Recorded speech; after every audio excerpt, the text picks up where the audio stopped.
Good evening. Today is Tuesday, August 19th, 2025. This is the Teaching, Learning, and Equity Pupil Services Committee meeting, starting at today. We're looking at the call to order. Michelle, can you give the roll call? Yes. Megan Miller. Present. Joanne Rue is not able to be here. And Juan Romero. Here. So all members are present except Joanne Rue. Thank you. I'd like the approval of the agenda. So moved. Second. All in favor? Aye. Aye. Okay, next item would be approval of the minutes. So moved. I second. All in favor? Aye. Aye. Okay, that brings us to our information or discussion items. We're going to speak about the DLI program here. So, Ms. Mortek, you have the floor.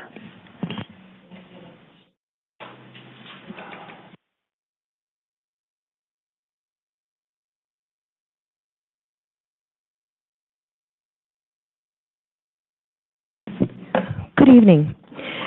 So thank you for putting this on the agenda this evening. This is an attempt to be proactive in educating new board members along the way with the hopes that for forward planning purposes, we can come to a decision with the board. I'm hoping timeline-wise in December. Because then that will help us to plan all of the things that we'll need to do if we make any changes to our dual language immersion programming for the 26-27 school year. And so I just wanted to be mindful of new board members because I did a presentation prior to you being seated. And so just kind of wanting to bring people into the fold. And then also at that time, there were some questions, further questions that people had, and we met with some folks at that time too. And so I hoped to fold in some of that additional information that were asked of public comment at that time. So the purpose of this presentation is to follow up with the board and address the next steps that were identified in that initial presentation. It will not require board action tonight. However, board action will be requested in the future in order to inform forward planning for the 26-27 school year in regards to the DLI programming and in our district. And we recommend that the department return in December for kind of what I just explained, so then that the board feels comfortable in making a decision about what to do in the direction we want to take in our program. So in the audit, there were generally 4 ideas. It's kind of like a 2A, 2B one, but in general, there were 4 things to think about as far as just the consolidation of the program. That was a recommendation to look at consolidation. And so when we think about that, these are some options that the board could discuss and agree upon or vote on in what they want to do. So you keep the program as is, which is it's in 3 elementary schools and in both middle schools, and then we have the language courses at the high school. There's a vertical program consolidation where we go down to 2 elementary schools, 1 middle school, and then the language offering of Spanish at the other middle school that doesn't have the DLI program, and then continuing the language course offerings at the high school. This would increase FTE to support our EL students in a sense because of the ESL services that we are currently providing through our service delivery model of dual language in the school that would go down. Horizontal program, you keep DLI in your 3 elementary schools and then offer just Spanish at middle school and high school, so there would be no DLI track at middle school. And then the last thing is just to completely sunset the DLI program in our district. And, you know, of course, that's a decision and a conversation that we have been having, and that's part of the audit work.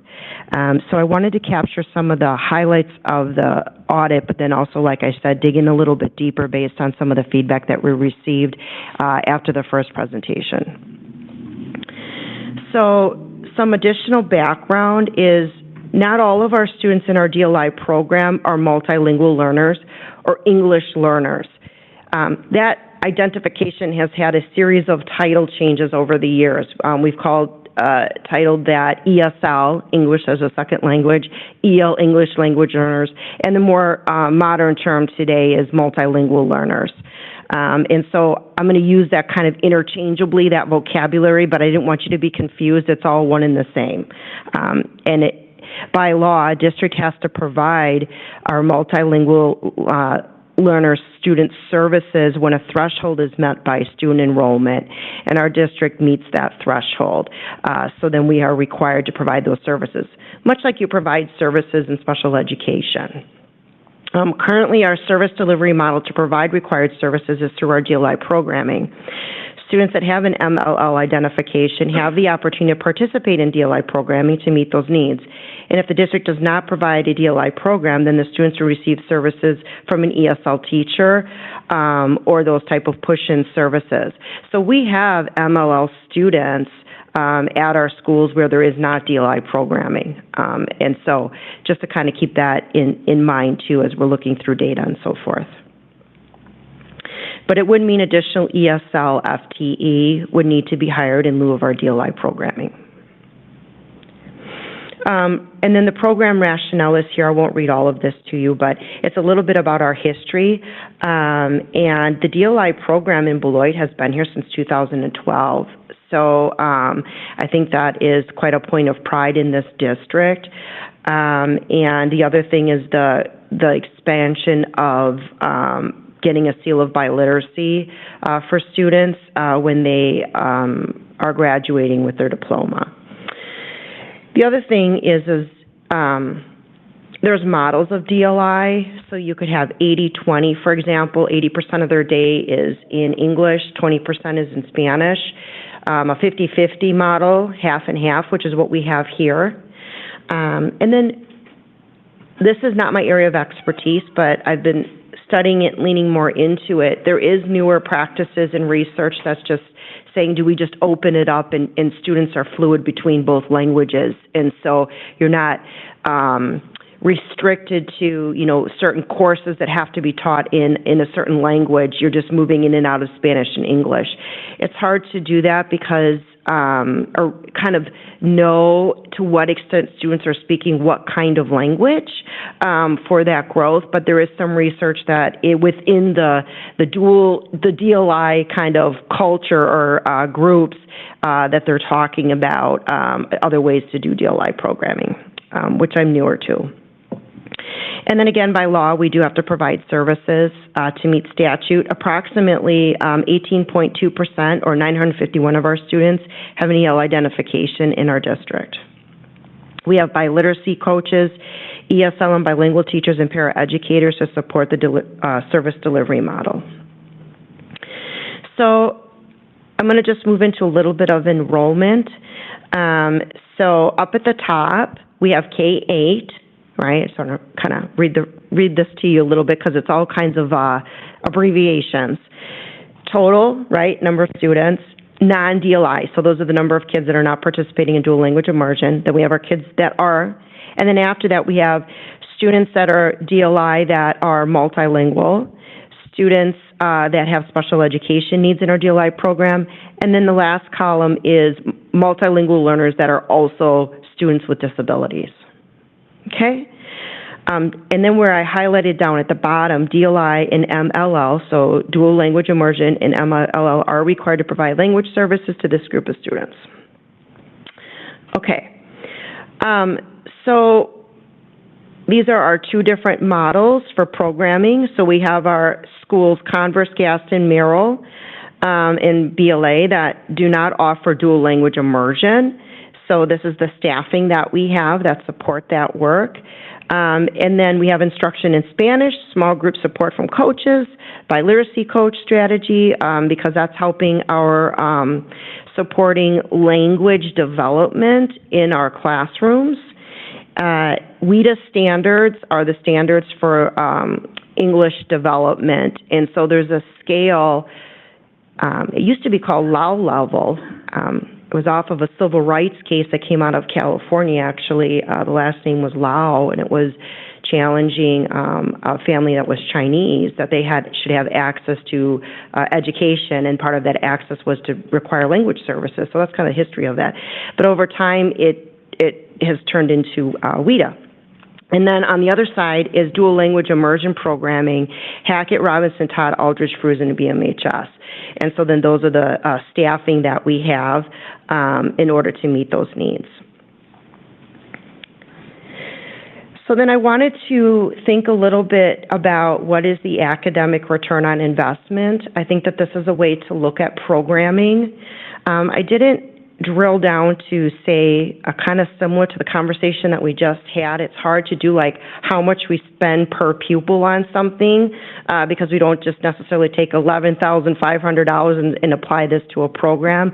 And I can understand thinking that way for sure, because there are times when we do that. Like we could say, you know, per pupil amount, this is the amount of the budget, and per pupil, this is how much we spend on instruction, right, or teachers, or per pupil on administration. You could do that if you were going to apply that type of model. But for academic return on investment, I wanted to think about what is some of the qualitative feedback that we got from our focus groups, because that was work that was already done all last year when we were working with CISA to perform the audit. And then quantitative data outcomes, what are a little more of those academic and behavioral?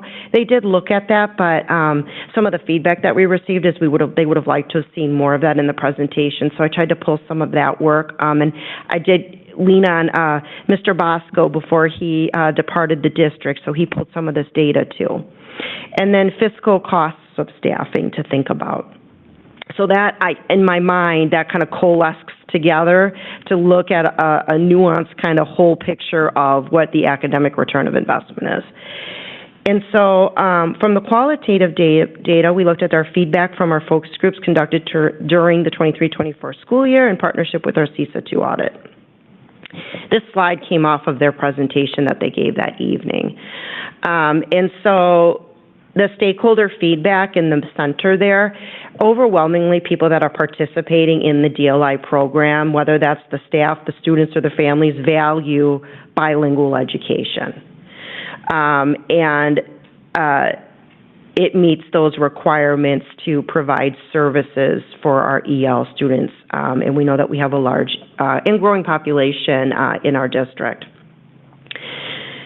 Challenges, one that has definitely stood out and one that we're looking at right now is vacancies and the challenge in filling bilingual positions in our district. And that's part of what was connected to the recommendations about consolidation because we're just spread too thin. And so how do we consolidate it so that we can overcome some of those vacancy challenges? And they will still be there after this consolidation, but you know, when she described it to me as kind of Swiss cheese, right? You're running a program with Swiss cheese. And so how do you consolidate in hopes to have a higher quality program because the vacancies?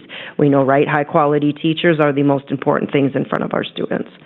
And so other things, they talked about cross-language transfer opportunities, translanguaging, which is all kinds of strategies that you can do with that, and we certainly can work on professional development, which is work that we'll be talking about with our biliteracy coaches this school year, and looking into also another recommendation was assessments.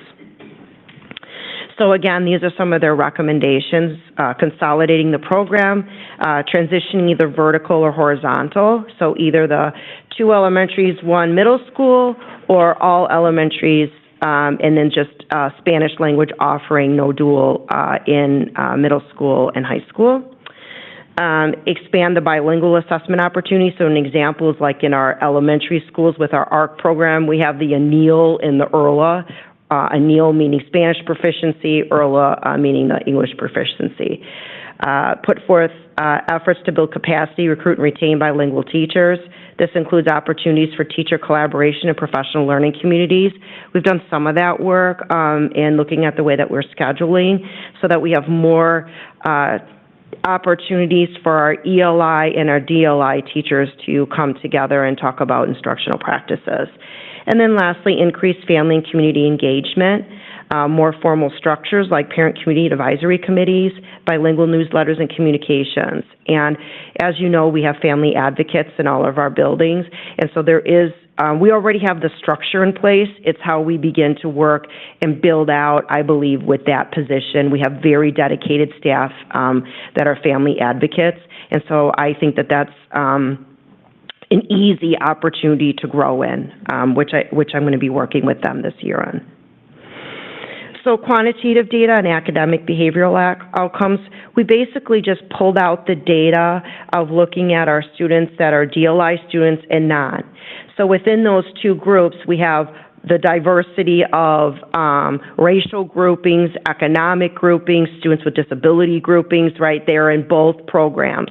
And so we simply just pulled out DLI programming and non-DLI comparisons. And so in a quantitative data summary, we looked at MAP, our internal benchmark data, forward, attendance, and behavior. And in a nutshell, we were seeing some outcomes where students in the DLI program were outperforming in academics, lower rates of attendance, and lower behavioral incidences.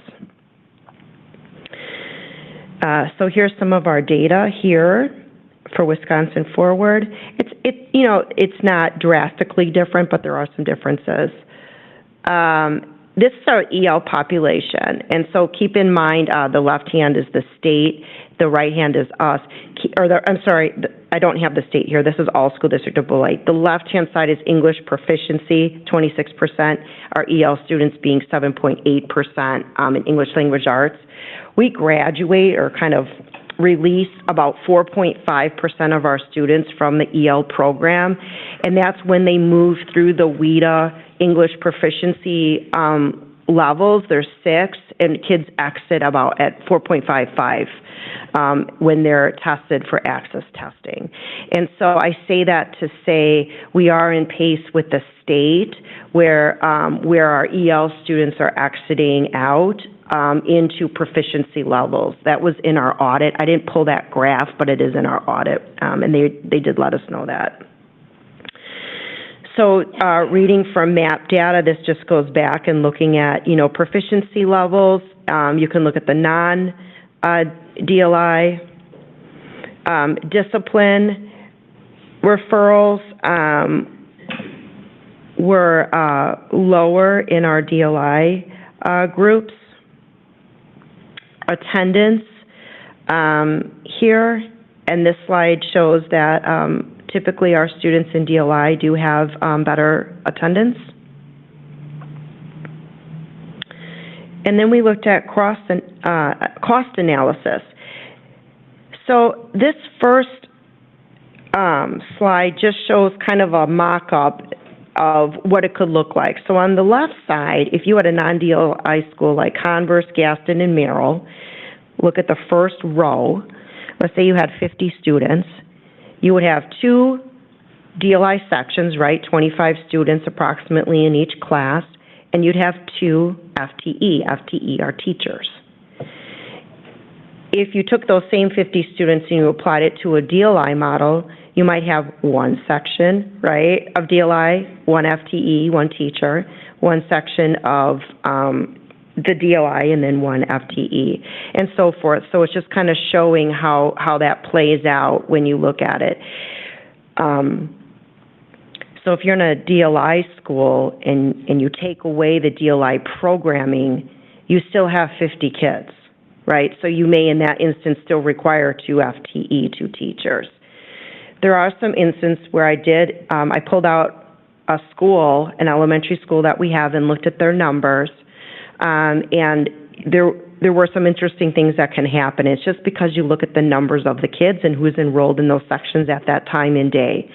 We also have policy for grades K up to third grade, where we try to stay within that 1 to 22 or 2 to 30 in a classroom average, and then 30 average for grades 4 and 5. So here is a elementary school. It's one of ours in our system, and based on kind of their numbers of last year's projections. And so I just did an application. If we were to move them to a monolingual, what would happen? And so I'll pick out a couple just to kind of, so you eyes can go across the rows. It gets easier to look at this when you're looking at it all the time, and I recognize if you're not looking at this all the time, your numbers don't jump out the same way. So let's look at kindergarten. Okay, you have 68 students, 2 teachers, 46 kids, and then in the DLI classroom, 1 teacher, 22 kids, right? 46 plus 22 is 68. So if you remove the DLI track, now you get to that green column. There you're still going to need 3 teachers because, right, 3 divided by 68, that's a average class size. So in that case, your FTE stayed the same. However, if you move your eyes down to 4th grade, there you have 62 students, right? 2 students and 39 in a mono class, 1 teacher to 23 students in a DLI. When you put those numbers together, you can do a 2 teachers to 62 students because in 4th and 5th grade we have 30. So there is an FTE cost savings. But as I wrote on the right-hand side, where you might have a cost savings there, you have to now provide additional FTE for ESL services because the DLI was the service delivery model. State statute does not require a caseload number. They really recommend your WIDA levels. So do you have a lot of students that have low proficiencies, like 1s, 2s, when they do access testing, they're going to need more intervention. And so that's where it's kind of hard to price out per student how much, but that's something also that could be part of the conversation that we could talk about is what do we think based on what experts are telling us that is an appropriate number of ESL teachers that we might need to hire in lieu of our DLI program. I did the same here for a middle school. Also, so I took one of our middle schools, looked at the numbers, and if we were to remove the DLI track, similar thing, this transition would allow for a reduction of 2 FTE. I just looked at the core classes, but approximately 112 students in this particular school have an EL identification that would need to be serviced. So again, thinking about how we would have to bring in those services with an additional hire. It also requires people with that certification. And then here is a summary of the staffing costs. So I said we might see a cost savings in the number of FTE for classrooms, as seen in the 2 examples. There was a total of 4 FTE cost savings. However, we need to hire additional ESL teachers to provide services to our students. And overall, approximately 645 students, or 17% of our population, is identified. And last year, we exited 4.5%. And I just wanted to bring attention, we've been working on our current status, just to kind of give you a heads up. We do have unfilled vacancies in our DLI programming, and so there will be some communications going out to families. We did that last year, for example, like at Robinson when we didn't offer 4K DLI, and so we will be meeting, we have been meeting with the principals, with the executive director of HR, and enrollment to determine what are some of those changes in communications due to unfilled vacancies in DLI. We will still have postings for mono as well. And so I just wanted you to be aware of where we are at currently in that status. And then, again, next steps is, again, just coming back to the board in December so that the board feels comfortable in making a decision about what they would like to do for the direction of DLI. I am certainly available for questions between now and then. Board Member Romero has already written me, and I appreciate that proactiveness and gotten back to him, of course, with his questions. But please, anyone on the board can reach out to me, and I'll do my best to research and find answers, and so you're feeling comfortable. Are there any questions currently? I do have some questions, but in the interest of time, we'll get these across. But sure, I do appreciate your how should I say, expedient in responding to these questions that I do have. But yeah, there are some questions still. Again, okay. Just in the interest of time, we're kind of crunched today. So, but thank you for the presentation. I do appreciate it. You're welcome. Clear up quite a bit. Okay, thank you.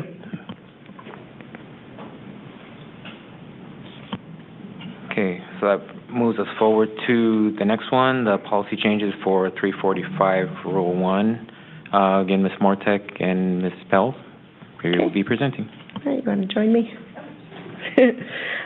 Okay, so we have been working on the class rank policy, 345.1 Rule 1. And part of this work was designed to bring clarity to some of the weighting grades that was written in the original policy because it was not clearly identified. And then the other thing is the work that we've been doing in our academies model and then that graduation requirements. And third, the last thing on that is we're really working towards encouraging and promoting students taking courses the first time in person and passing courses versus an over-reliance on credit recovery. We recognize that that is a potential area of improvement and sort of challenging that mindset. Credit recovery has its purpose and its place, and it's needed in our district, but we want to continue to press on the value in taking courses in person and passing them the first time as students. And so that also is in this policy. Correct. Did you want to add anything? No, not right now. You did a good job. Thank you. Okay. I didn't know if you wanted to go line by line for this policy. It's pretty straightforward. Okay. Well, I just wanted to, if you could just overview it. I do know that the weighted grades issue, just from looking back at the records, something was approved years ago. Why it hasn't been, implemented, I'm not sure why, but I am glad that it's finally coming through because I do feel that this is a positive change to encourage kids and anybody to excel. Don't be afraid of the challenges, and it's hard. Life is hard, and we got to prepare our kids better, so why not encourage them, hey, take these harder courses. It's still going to pay off for you. It's going to pay off more than you think. And when you get that mindset going, you don't have a fear of a hardship. You don't have a fear of struggle to get to where you need to go, and that's something our kids should understand. So, again, I appreciate bringing this up now, and let's getting it out there and going forward with it. Thank you. Yeah, we wanted to make sure that we added how much they would be weighted by. And so when it was written, it said weighted, but it didn't clearly identify how in different districts weight differently. Some districts don't have weighted grades at all. Some districts had weighted grades and went away from them. So this is an effort to more clearly identify it so everyone's on the same page that this is the way, the metrics that are going to be applied for the weight. And then the other thing that I like about this policy is it's recognizing things beyond just AP, right? Also dual credit and encouraging that. Last year when we were doing some of our work on this, we did survey students, and there is a perception across our student body that they're worried about, just to what you said, being brave and taking some of these courses because they don't want to hurt their overall grade point average. Now, most colleges sort of take away the weight because they're really interested in the rigor of the courses that students took when they look at admittance. However, there's a perception about that. And so that did come through as a perception that our students had, so we hope that this will encourage them to take some more of those advanced learning opportunities. Did you want to add anything else? I was just going to say, too, that the policy really reflects the mindset of our teachers too. We did take some time to get input and feedback from the staff at large, and so it really encompasses not only the student feedback piece, you know, around incentivizing taking high rigor courses, but as well as our teachers and our student services staff as well. Yeah, our guidance counselors had some great feedback too. So this has been an effort to include lots of groups so that we could bring this forward and people feel comfortable about it. Yep. Perfect. Do you have any comments? Yeah, I'll just quickly say I really appreciate the level of clarity that you took to specify in like 2B, for example, because I know there were concerns previously expressed, I think, about like credit recovery and all the nuances of that. And I just think it's really important to highlight again that we are offering weighted grades not just to AP, but also to our dual credit opportunities, which a lot of people don't understand that that's an opportunity for a free college credit without the high stakes test, without an extra, you know, exam fee and all that, right? And it's college level work. So I just think that will also open up hopefully opportunities for our kids. This is really well done. And thank you for getting staff and student input. Okay. Any other board members present here, feel free to weigh in. If not, we'll move on to the next one. Okay, well, thank you very much. Appreciate that. Thank you. Thank you. That'll bring us to the next item here for the health materials. Ms. Bevelis and Ms. Yep. Mortek, and Yep. you all have the floor. We're ready. Okay, I have to find that one.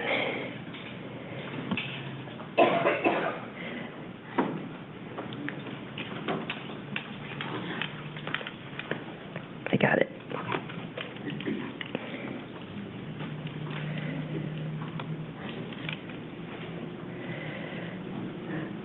Okay, so hi. So this is a cross-departmental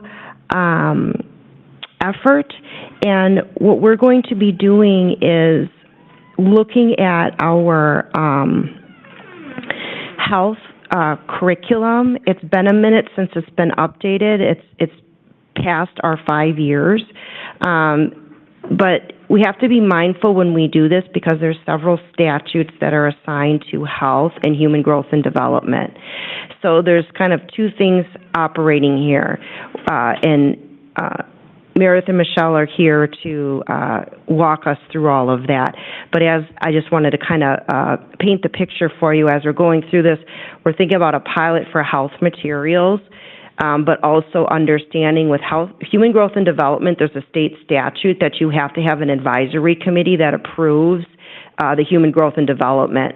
So when the teachers are teaching with the new materials, they're not going to teach them with the materials, new human growth and development materials, because they have not yet been approved. So that's where we're at right now, and so I'll have Meredith take us through so you can understand a little more detail. But I did have this in a space of action because we'll have to rely on the chair, and I know she's not here today, to put a committee together, and we do have a proposed timeline that I think is very doable, but that is an action that we'll need in order to move forward. Okay. All right. All right, so we want to start with just the general goals of health education. Obviously, we want to create health literate students that understand their basic health information. They know that the services that are out there, and they can use those services in a way that actually enhances their health.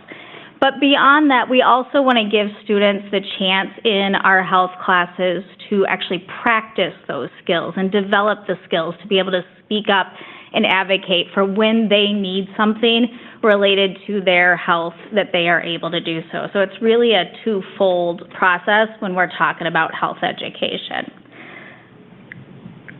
So like Ms. Moratek said, there are a lot of rules when it comes to health education, and there's a lot of stuff that we have to make sure that whenever we are updating resources and stuff, we are making sure that it includes.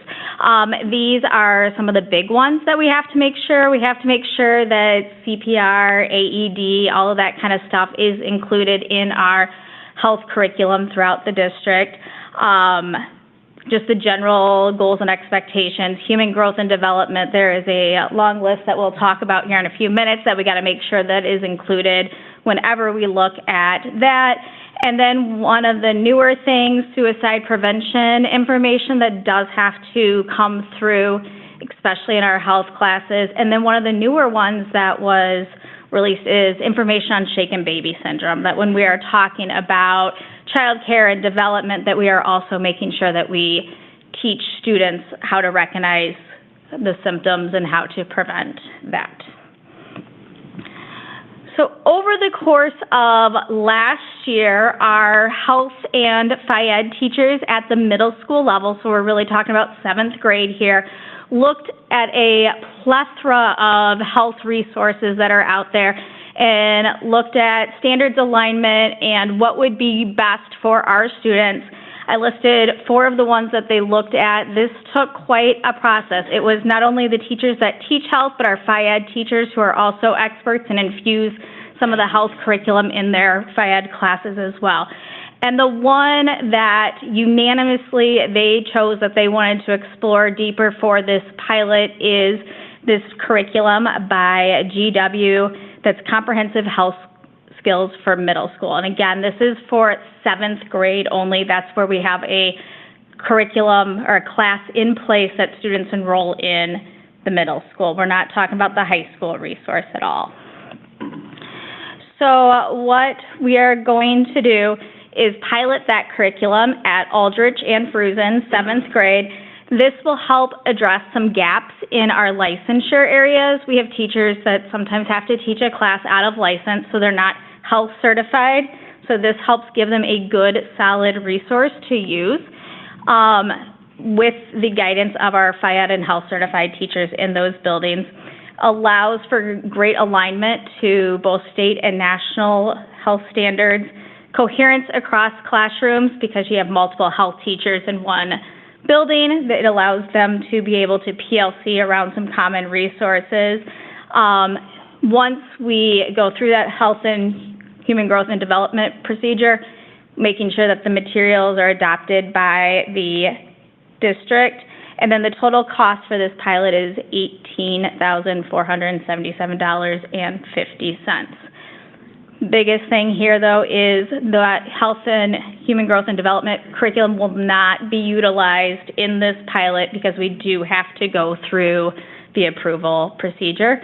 So I'm going to turn it over to you to talk about that. Thank you. So as mentioned, we are wanting to get an advisory committee to be compliant with not only the state statute, but also the district policy of the human growth and development, making sure that an advisory committee is gathered so that they can provide input on the curriculum that we are teaching and to see if maybe we need to add more or if there's anything that we should adjust. Also, there is a policy of physiology and hygiene that we want to make sure that we are including all the information, providing resources, and coming up with a conclusion on what we want to have in the end for our students.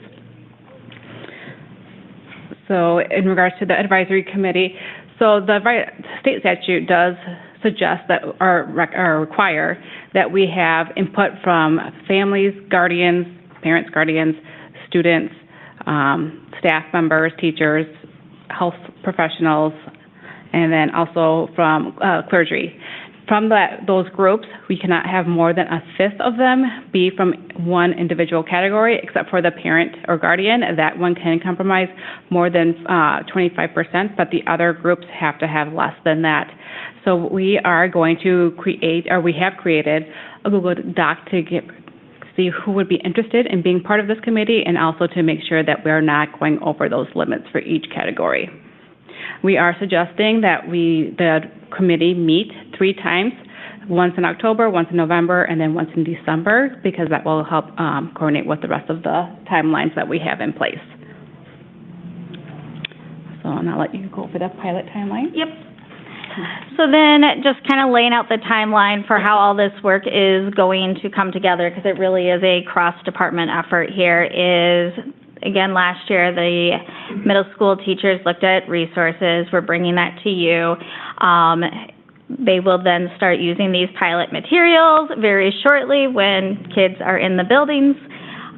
We'll start that human growth and development work about mid-year. Hopefully that advisory committee will be done and we will have the approval of that, and then we will come back for full adoption for next school year, health and the human growth and development piece.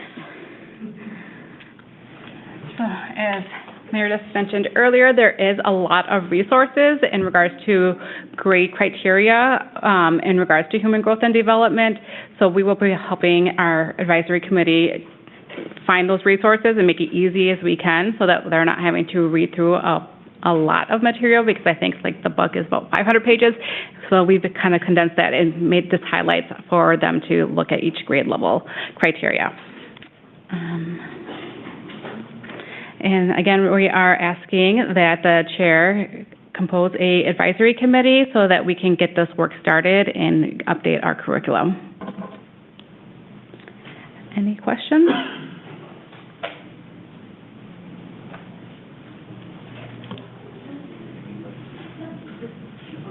This was a really great presentation. It was very informative. Thank you so much for putting this together. Thanks. Okay, I could see the presentation where you guys are bringing this information, and I think it's not a bad idea. However, with the chair not being here present today, it'd probably make more sense to postpone it till the next meeting, to be honest with you. Mm-hmm. Not that I don't want to jump on this, but right. It's kind of one of these things where she is the chair. I'd like to give her the opportunity to do that as the lead. So I would entertain a motion to table this till the next TLE meeting. Can I make a motion to include this item as an action item on the next TLE-PS committee? Yeah, that's perfect. And I don't have the date on me, but like the September. Yeah, the September TLE meeting. Yeah, it should be an action item there as well. You are requesting it, and with everything being presented, I'm sure that it wouldn't be an issue of making it an action item. So yes, so I would motion to make it an action item for the next TLE committee. Cool. Well, second. Thank you. That'll give us time. So we'll vote on it. All in favor? Aye. Aye. We'll bring it forward to the next meeting and as an action item. And moves to the next item agenda. All right, here we go. Contracted services purchase approval. It's been a busy few weeks for me. Okay. So this is an idea that I wanted to bring forward because we use Lexia Core 5 already in our schools. And when I came in spring, I asked for approval for the renewal of the contract, and I did it not to exceed $45,000. I have since decided that I would like to expand the contract because I would like all students in grades 1 through 3 that have a personalized reading plan to have access to Core 5.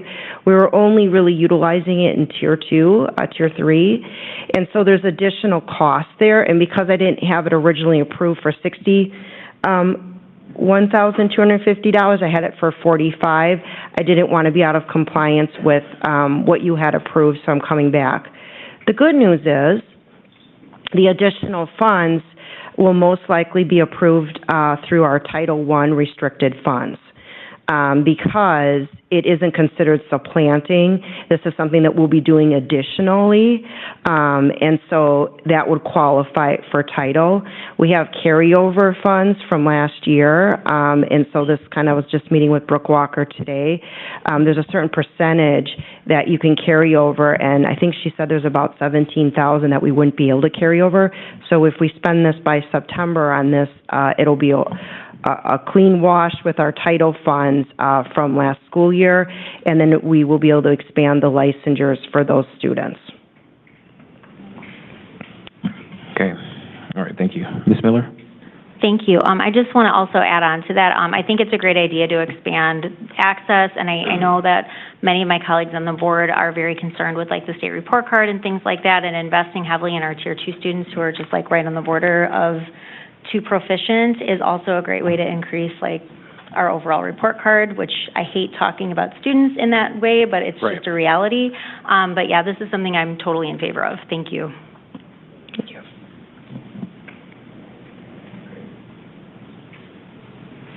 All right, so we have to do an action item on this one here to approve, so is there a motion to approve? I would like to find my agenda in a second, sorry. Yeah, I would like to move approval of the attached purchase at $61,250 for the 2025-2026 school year to the full Board of Education. Okay, so moved. Any seconds? I guess I second that. All in favor? Aye. Aye. Motion approved. Next item would be the CTE grant award.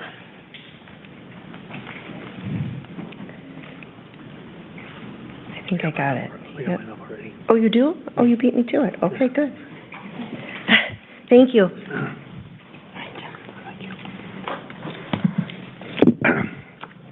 Good evening. Again, Jeff Stenroos, Director of CTE and Alternative Education. I'm bringing forward a presentation and a request for approval of a grant. We collectively, Joe Kluge in our welding department, Jim Hansel, our CNC instructor, and a corporation of ours, we wrote a grant for a robotic welding cell. The grant, we've been struggling with making this public because there's not been a formal announcement with it yet, and yet the grant awardee has told us that we can start ordering items for this, but I said going before the board, we'll make this public. How do I go about this? So they asked that we move this forward. If we can keep the name of the grant award person, our institution out of this, but what's concerning is with possibility of tariffs, this is something that has to be built, and so we have to order supplies. So if there's a 10% increase in the costs, we would have to eat in excess of $10,000 by waiting for the approval of this grant. So the grant is for equipment of a total of $119,000. It's a robotic welding arm, welding cell, and there is some end-of-arm tooling that allows us to use it in the CNC lab as well. It is portable. It is on wheels, and so it will create an advanced manufacturing program for us. $100,000 is what the grant award is from. Ms. Johnson had signed a letter of support going towards the grant for this. $10,000 will be part of a grant that we have right now of Unlocking Pathways, because this does lead to additional credentialing and certifications for our students. And the remaining $9,000 will be covered through my Act 59 or the credential grant that we do have. So there's no cost to Fund 10, the district funds whatsoever. It is all grant initiated. There is a matching funds with this. In this, I know there was some question about if it's $100,000 or more, it has to be put up for bids. This is a grant written from a sole source provider, and the company that we get this in conjunction with FANUC, which is a certification, provides seats for the robotic programming and training for our teachers. Their letter of support with this is in excess of $400,000 of in-kind funds, and that's what was submitted to. It is a state entity as well, so this is not a private grant. This is through a state entity. So the purpose of the grant is to turn our Welding 3 class into an advanced manufacturing program. With that, we're looking to make a student-based enterprise, meaning basically a store where we are going to take orders for items that would be manufactured in the welding shop that would be partially constructed using the robotic welding arm. So again, in addition to certifications, we're also putting a student-built enterprise in there, and we would look to then expand that to utilizing our business department to help work with that with funding with this. The extra tooling arms allow us to use that in conjunction with our CNC lab, and there's additional credentialing along there. It was cheaper to go ahead and add the tooling at this point in time than to try to do something at a later option for us. But the grant only covers $100,000. That was the cap of that. So there is a picture of what this robotic welding cell looks like.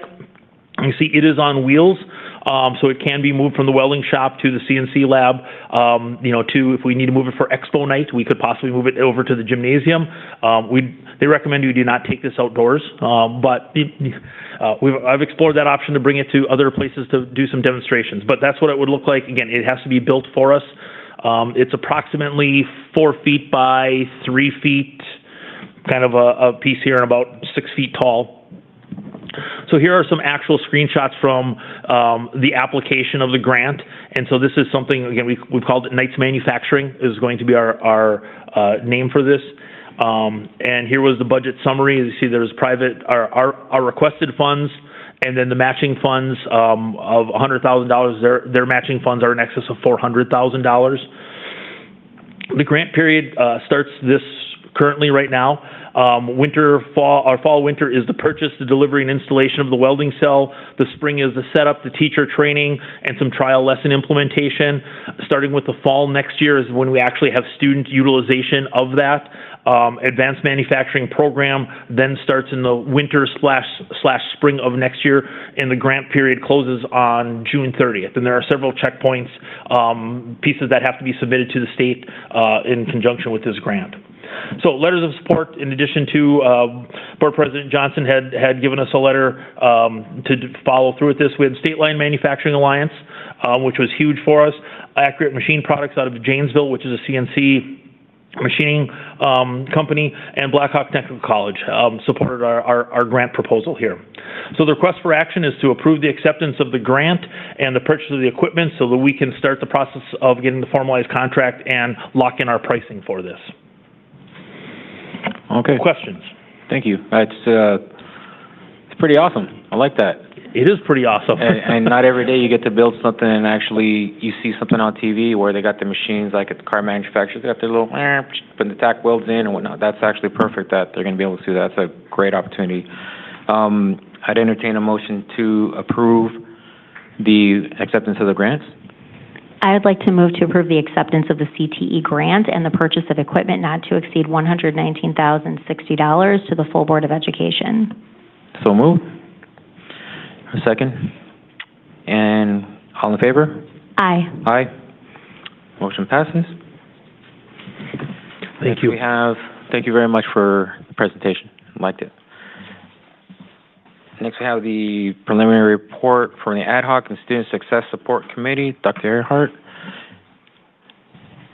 In the efforts of time, just to try to get as much in as we can. We also have a report time at the full board meeting. Yeah. Yeah, what we don't get here, we can add on to the report.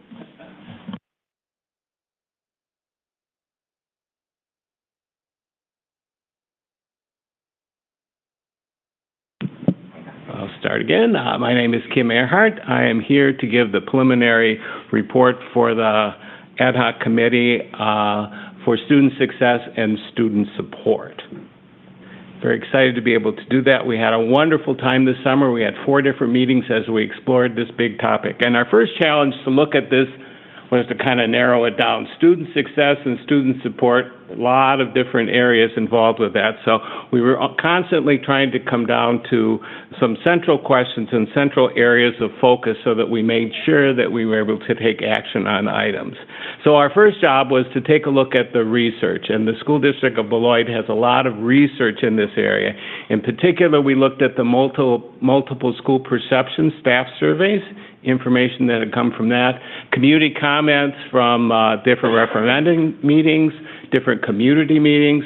There was a staff survey at the end of the year, and then we looked at the work from the exit survey from staff that the HR department had put together. So looking at all of that, we're looking for common themes, common threads, common areas that would help inform and give us focus for what we should do with student success and support. And we found some. In particular, we noticed that 75% of all the staff comments in the surveys identified unfavorable student conduct and behavior as problematic to high-quality teaching and learning. Some comments that came direct from the surveys: we can't talk about improving academics until we deal with student behavior first. Student learning is being undermined by unresolved behavioral issues. And then the one that really seemed to get the biggest punch in agreement with our group is that we need to have uniform practices, stronger administration follow-through, and staff training to help all staff become more effective with behavior management. So this started to focus down to what our essential questions should be. So before we further fomented that, we wanted to look at research. Does research really support that particular area of concern? And absolutely it does.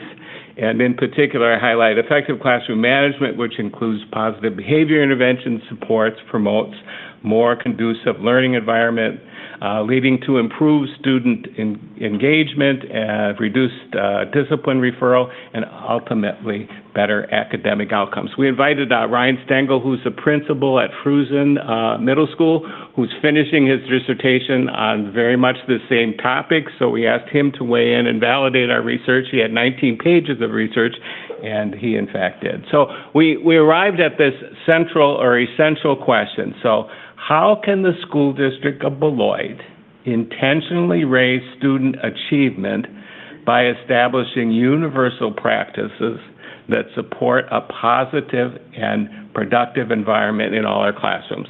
Again, schools are all about the business of teaching and learning, so that's our first priority. So how can we pay attention to the area of student conduct and behavior as a way to help guarantee that? So the work that we developed then out of our 4 meetings was a universal plan for student conduct and behavior, and that was formatted for our elementary, middle, and high school levels. And we wanted to make sure we had something to start the school year off. The start of the school years is the most pivotal time if you want to take any action and do something. So we worked real hard all summer to have a product ready to go. And so the next thing that we developed was our success criteria. So if we're trying to work on that issue, what would success look like in that area? So we came up with 6 different criteria that are associated with that. First is to have this universal student conduct and behavioral expectations at each level. So they're all universal. Every school, they're the same. Middle school, they're the same. High school, the same. We would develop strategies to communicate those universal expectations. It doesn't do any good to have expectations if you don't have a clever and effective way to communicate that. We want to also then make sure that there are clear and precise routines and procedures on how we want kids to implement these rules, ideas, and expectations. And then the continued effort towards staff development.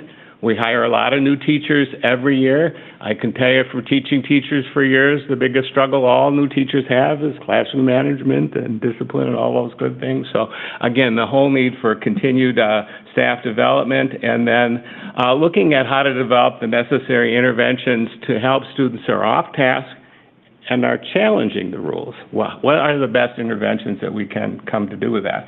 And then also the final thing is, how do we motivate our students to productively engage in the desired outcomes of school? So that was our success criteria. We took a look at positive discipline. This is a system that's been around for many years about how to approach classroom management. And then we came up with these 4 different goals. It's really kind of the meat of our work. So we wanted to present a clear and consistent communication to the staff about what these universal student conduct and behavioral expectations, the rules. We want to identify what the consequences are, so when someone chooses not to follow the rules, what we would do, and then the key reinforcement strategies to motivate student engagement or the buy-in. So this is the heart of really our work, again, making that consistent across every school in every building. We also wanted to take a look at the best practices that we explored, that success criteria. We wanted to create a common PowerPoint, which is part of this, that could be used with the staff to help present this content. And then we wanted to make sure that student conduct and behavior became a building priority that continued all school year. So this is not a one-hit wonder. This isn't something that we just talk about in September and forget about by October or November. This is something we want to pay attention all school year long, and to make sure that the efforts that we make maintain that level of priority. So again, we kind of worked then with some staff development. I won't take time with that tonight. Dr. Garrison cordially invited me to come to the convocation and explore this same work with our entire staff, so it moves ahead forward with that. We looked at there's other elements of staff development and classroom management we would share with staff. We'd also look at what consequences look like.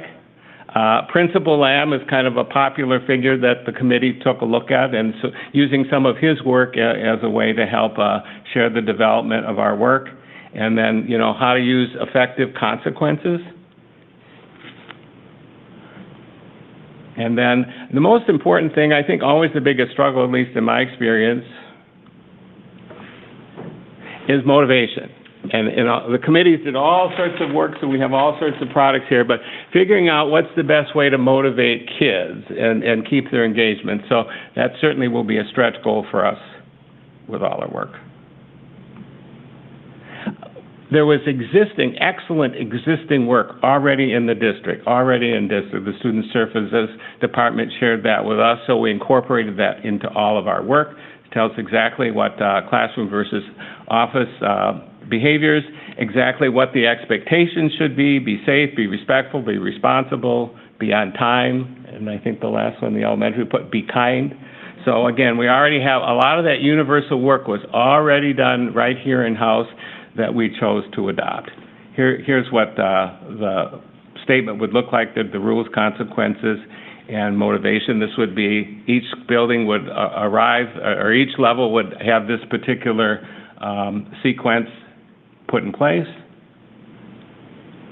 Then there's some culture pieces that we'll work on too, and again, then our priority is to make student conduct and behavior a building priority that receives continued attention and development at each monthly staff meeting throughout the 25-26 school year. And we would use a pulse check. I included that in my paperwork to you that will help us continue to measure the progress of this effort and look at the successes we meet, and then maybe if we have to take redirections. Just a copy of that.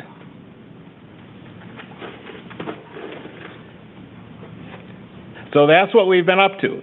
We had a wonderful time with the committee. We had some 25 people that worked with us. The committee actually got bigger as we had gone on.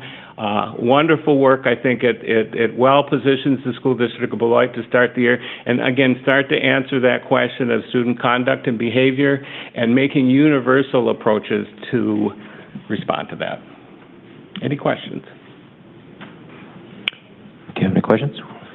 I do. So in the interest of time, I just want to thank you and the committee, obviously, for all this work. Since it sounds like this is coming back, can I just offer 3 questions that I would love to hear in the next presentation? One would be, I'm curious why we didn't look at actual behavior data and conduct or examine a root cause analysis. So that would be 1. 2, I'm just curious for how what we're proposing is different from what already exists, because I think those of us who have kids in the district or our teachers definitely see the similarities. So I'd love to just pinpoint what is new or different. And then 3, I would love to have more information on how progressive discipline is different from restorative practices. So those would be 3 things I would love to see addressed. Thank you so much for taking all the time to do this. Yeah, I'm back in October, so those are all good questions. Any other? Mr. Hankins? Yes, I'm just wondering, did you get any feedback or were any students involved in this? Because I think their feedback is probably the most important, how they felt about this and moving this stage forward.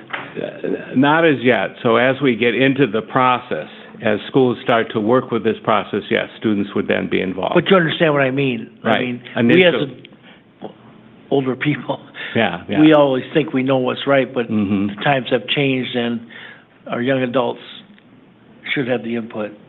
And if you include that, I'm all on board with it. Thank you.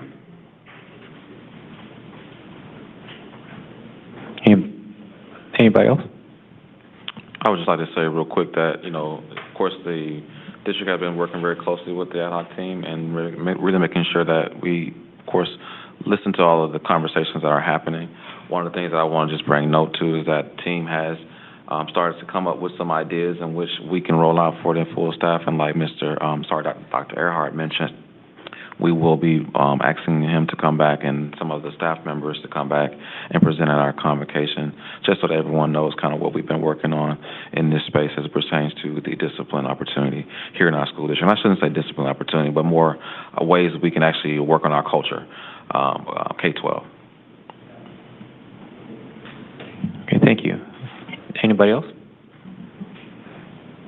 Hearing nothing else, I'd like to motion to accept the recommendations of the Student Success Support Ad Hoc Committee as detailed in this board memo written by Dr. Earhart. Were you making a motion? Oh, second. All in favor? Aye. Aye. Motion approved. Thank you very much, Dr. Earhart. Thank you very much. And that leads us to our next meeting date. It's looking like it's going to be 9/16, so the 16th of September will be the next committee meeting. Motion to adjourn. So moved. Second, we will adjourn. The time is 6:35 p.m. Thank you very much. Thank you. Good evening, everyone. Thank you for being here. We will start the regular board meeting in 5 minutes to give the board members time to stretch their legs and use the facilities. Thank you.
let's see.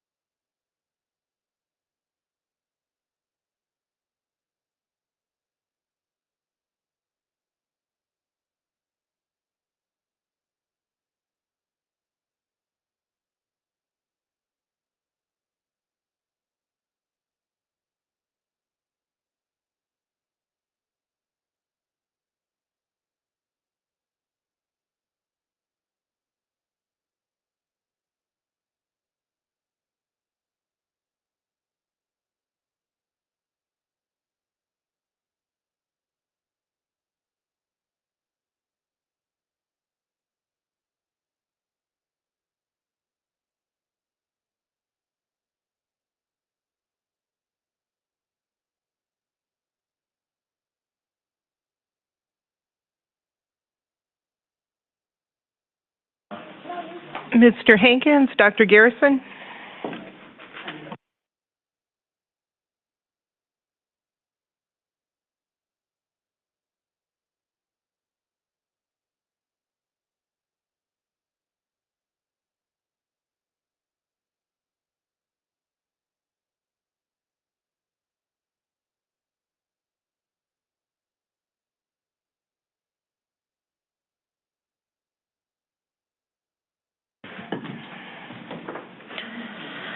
Good evening. It is 6:42. I am calling to order the regular board meeting of Tuesday, August 19th. Mrs. Schopp, may we get a roll call, please? Yes. Amy Levy? Here. Tom Hankins? Here. Brian Nichols? Here. Megan Miller? Present? Joanne Rue? Juan Romero? Here. Tia Johnson? Here. All members are present except Joanne Rue. Thank you, Mrs. Schopp. Can I get an approval of the agenda requesting removal of item 6D as in dog and 9C as in cat? So moved. Second? Motion by Brian Nichols, seconded by Megan Miller. Any discussion? Mrs. Levy. Yes. Actually, I have a question and I think an amendment because I need to remove one more item. At the August 5th meeting, the board approved a motion to reconsider bringing back Fresh Start in-house no later than August 19th. So I'm just wondering if there's a reason why that doesn't appear on this evening's agenda. I think it went, which committee, Dr. Garrison, do you remember? It went to the Business Operation Finance Committee where it did not pass to come to the full board. Oh, okay. Thank you for that clarification. It was my understanding that it was going to come back to the full board. The motion didn't include sending it to that committee. And my other question, you said you wanted to remove 9C. I also had that, but 6, let me just double check. I don't want to give you the wrong information. 6C, Rule 181, that item was approved with a final reading at the August 5th meeting. So I'm not sure why that's appearing on the agenda this evening. We'll address that later we'll address that later in the agenda. The reason why the motion that was the policy that was just approved on August 5th is back before us? Correct. Oh, okay. Well, I can't wait to hear that. Thank you so much. Thank you. There is any other discussion? Oh, Ms. Miller. Thanks. Yeah, I apologize because I was absent at that last August meeting and that didn't come to my attention, but I'm just wondering could we get some clarification on what that motion was to bring Fresh Start back and whether or not that's something that requires us to take, we obviously can't talk about it tonight because it wasn't publicly noticed, but is that something that we could visit? Because I just want to make sure we're complying. Okay, thank you so much. If you don't mind, Mrs. Schopp, would you make note of that gets on another agenda that gets followed up with? Thank you. Board President Johnson, would it be helpful if I read the motion language? I have it in front of me. Actually, we'll take care of it next time because it is not on the agenda, and we do have a very packed meeting tonight, and we're already 45 minutes overdue. Perfect. Thank you so much. So we have a motion and a second. Any other discussion? Hearing none. All in favor? Aye. Aye. Aye. Any opposed? Motion carries unanimously. Please rise for the Pledge of Allegiance. I pledge allegiance to the flag of the United States.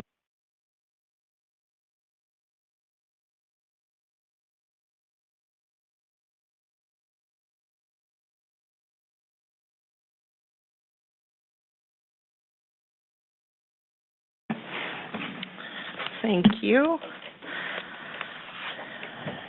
Tonight's President's Report. Over the past 2 weeks, the district has been busy in preparation for the 25-26 school year. We are delighted to welcome and meet our new staff members and all of our returning staff members. As we continue to work within budgetary constraints, there will be changes as we strive to ensure coverage of services and provide the best teaching, learning environment for students and staff. In this effort, recently, the elementary assistant principal positions were converted to dean positions so that each elementary building would have a dedicated staff member to address student behavior. Please accept my sincere apology for the confusion of this transition and the implementation process of the dean positions. It is our duty to be aware of the district's spending as given in Board Policy 150, Board Powers and Duties, item number 6, by performing the custodial functions of watching the public purse, maintaining the physical and virtual properties, and keeping an eye on the stability of the school system. We will continue to reflect on processes and all we can do to make improvements in our district. We always welcome feedback. I am not proud of the messiness of some of these situations, but please do understand we are asking all to do more with less. With streamlining positions to meet the district's staffing needs, difficult decisions have to be made. I urge everyone to pause before they hit the post buttons on social media. Pause to think if they have the correct information and to ask themselves if they have done their fact-checking. Incomplete and or incorrect information may have negative effects on the morale of staff members and the work environment for our district. I believe we can all agree that a better school district of Beloit will benefit the entire community. We respect our staff members, their dedication, their expertise, their contributions in making Beloit a better place for all through an improved education. Please accept my sincere apology for not having a smoother process in this matter. Due to budgetary constraints, all committee meetings may not be recorded. This is not a requirement by state statute or of board policy.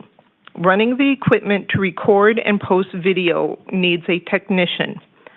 Continuing our efforts to provide the best instruction and educational experience for our students, this money is better spent to meet the needs of classrooms. If each chairperson wishes and knows how, or if Ms. Shope wishes to help them record the meetings from Google Meets, they are encouraged to do so because we do want to keep the public as informed as possible. Our meetings, as always, are open to the public. People are welcome to join us. We encourage people to join us. We love having people here in person, and you can bring your own recording equipment as long as it does not impede the progression of our meetings. This concludes the President's report. Enjoy the rest of your summer. Thank you. Next up, we have upcoming events and announcements. Board Clerk Romero. Good evening. These are the announcements for Tuesday, August 19th. As summer begins to draw to a close and the school draws near, please join us for the last few family summer engagement events. Thursday, August 21st, join Gaston for popsicles on the playground at 11 a.m. Saturday, August 23rd, beginning at 10 a.m., join Robinson and Todd at the Beloit Health Fair located at the high school field house.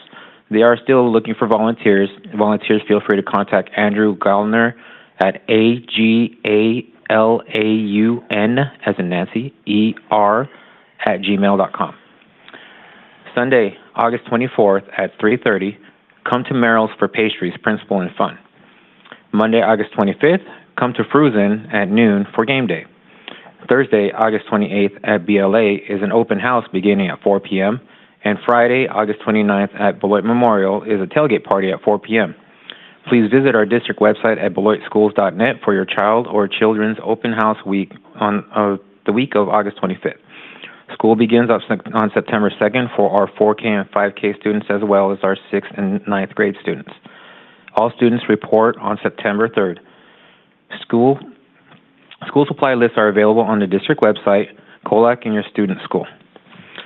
Our future board meeting dates include tomorrow, Wednesday, August 20th, a special board meeting at 6 p.m. regarding the preliminary budget at the COLAC Education Center. Tuesday, September 2nd, Business Ops and Finance Committees at 5 p.m., followed by the regular board meeting at 6 p.m. Watch board docs in the district website calendar for a special policy and human resources meeting on Thursday, August 28th. The time is yet still to be determined. This concludes the announcements for tonight. Thank you, Mr. Romero. Next up, we have recognitions. Tonight we have recognition of summer school partnerships. We are recognizing the achievements of the Grady Garden at Converse and the Wealthy Environment Center. Dr. Garrison?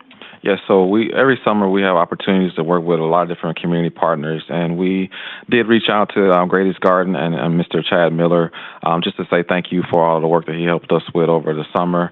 He wasn't able to be with us tonight, but we still wanted to give that recognition space. So let's give a round of applause for Grady's Garden at Converse.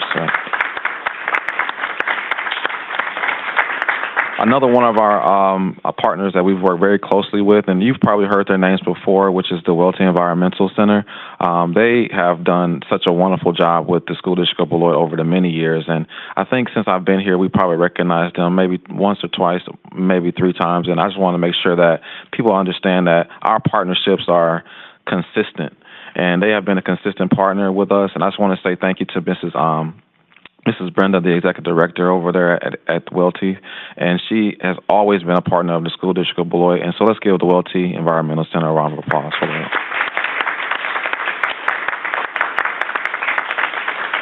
Those are our 2 recognitions that we wanted to make sure we put into the space tonight. And so again, thank you so much for the opportunity. Thank you, Dr. Garrison, and thank you, Mrs. Plankins at the Wealthy Environmental Center. You know that's a personal favorite of mine. I'm so sorry. Did you want to come to the mic and say anything? You could do that if you like. Okay. Yeah. Thank you so much, Ms. Brenda. Yeah. Thank you, Dr. Garrison. Next up is public comment. Mrs. Shope, do we have public comment tonight? We do. I have several in the room, and I have a few online. Okay. Wonderful. Members of the public are welcome to attend all open meetings of the Board of Education. Individuals attending board meetings are expected to conduct themselves in a respectful, courteous manner that models appropriate behavior for our students. Individuals wishing to comment are expected to comply with the norms found on the back of your comments cards and in the Board Policy 187, Public Participation at Board Meetings. We ask that each of you contribute to maintaining a respectful and orderly meeting and prevent discussing confidential matters in a public forum by following these norms for public comments during board meetings. Thank you for your participation and courtesy. Mrs. Schultz. The first person I have is Mary Ellen, and she has Emily yielding 3 minutes.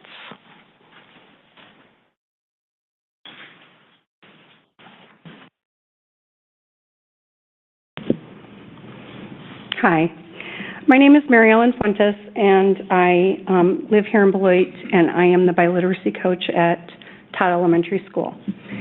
Dear Beloit School Board members, during the 2015-2016 school year, members of the Todd Elementary Building Leadership Team, along with teams from 7 other district schools, attended 5 days of training facilitated by Andriel Davis and Cal Mohair from the Wisconsin RTI Center. The focus of this training was building culturally responsive systems. Throughout this training, we built awareness of our own identity development, our school identity, and how that identity affects others. We examined our history, our present, and our future. We knew that we would come away with both technical change, changes that you see, and adaptive change, changes that you feel. We worked with the Wisconsin RTI Center that school year through numerous modalities to broaden our awareness. We used experiences with articles, book studies, guest speakers, coaching, modeling, conferences, and workshops to build our knowledge and to facilitate our plans. Andriel and Cal suggested that our staff would benefit from visiting some schools that had worked tirelessly to build their culturally responsive systems.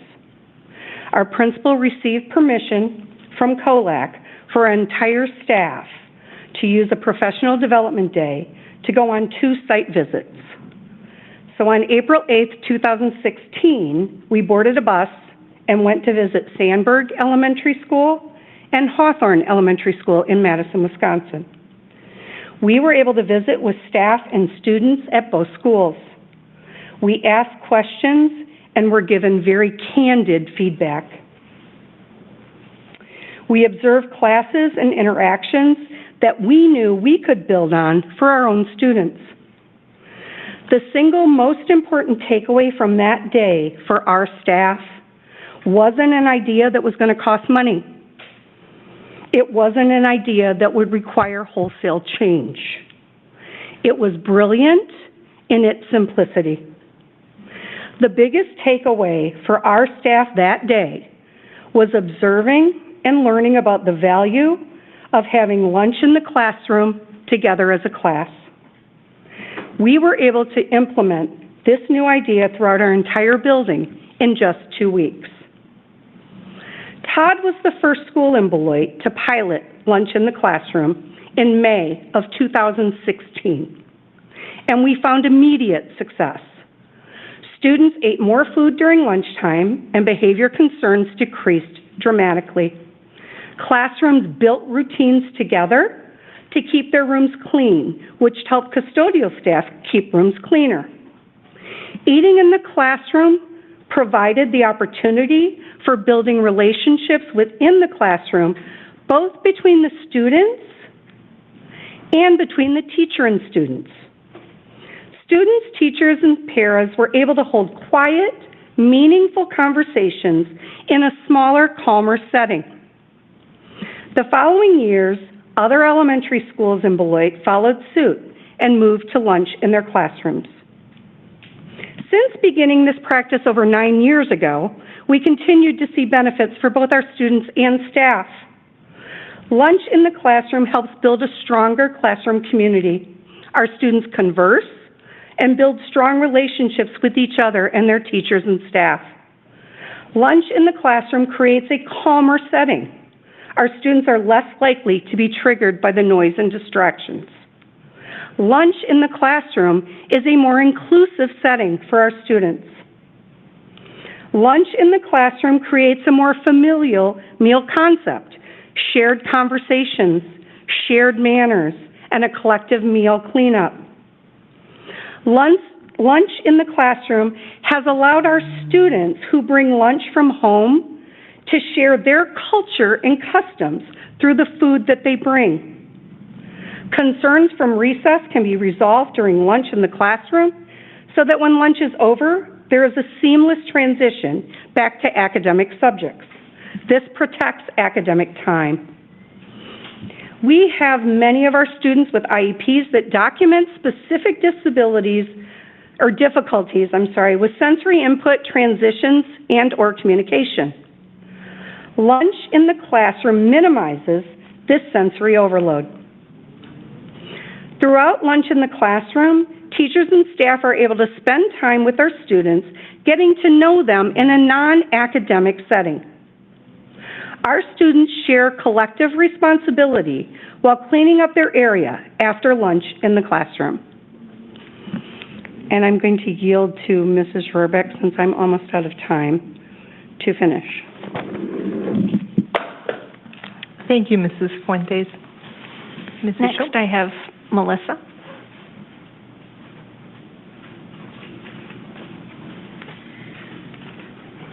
Good evening. Melissa Rohrbeck, first grade teacher at Todd Elementary.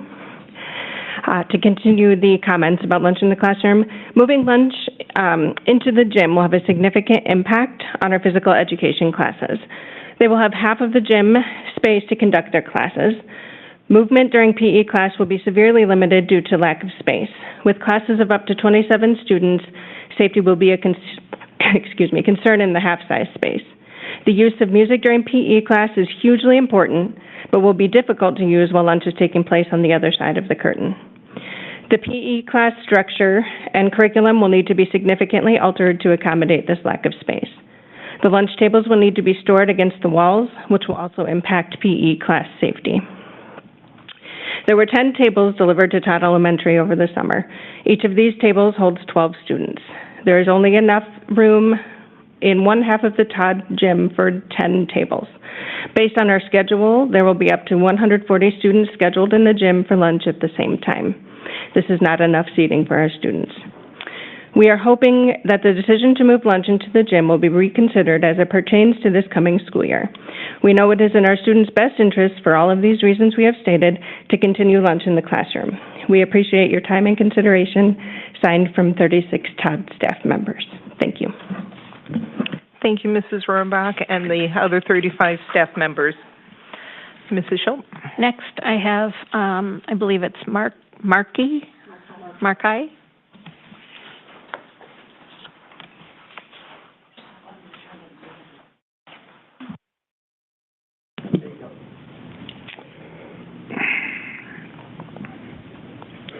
Hi, my name is Markai Thompson. I was class president with Beloit Fresh Start, and I just wanted to speak on what Fresh Start did for me and what it does for a lot of kids in Beloit and what it can do to change kids' trajectory of their life and future. First off, I just want to start at junior year in high school. I had 12 credits. I skipped probably almost every day of high school. I didn't go. I didn't try to go. I didn't want to go. I didn't like school. I don't like reading. I don't really like none of that type stuff. And I really didn't like the setting of the classrooms at Beloit Memorial High School, and the feeling, the environment, everything about it really kind of threw me off. So I got an opportunity to go to Beloit Fresh Start. And before that, I had just lost my aunt. She had got murdered, and I had went on a high-speed chase. I got put on probation, and then I lost my grandpa in the month before I went to Fresh Start. So I was really going through a hard time, and in my eyes, I was like, I got to try to graduate. I got to try to do something. I got to try to change my life. I got to try to do something, or I'm going to end up dead or in jail, and that's not what I wanted, and that's not what I let happen. So soon came August, and that was mental toughness for Fresh Start. That really gave us time to see what we were getting ourselves into and what the program was all about. And in that time, I grew very fond of the program. I really liked what it was about and how it was more hands-on, and you still get the whole learning experience, but you get to get out the classroom and do things for your community, and that was a big part.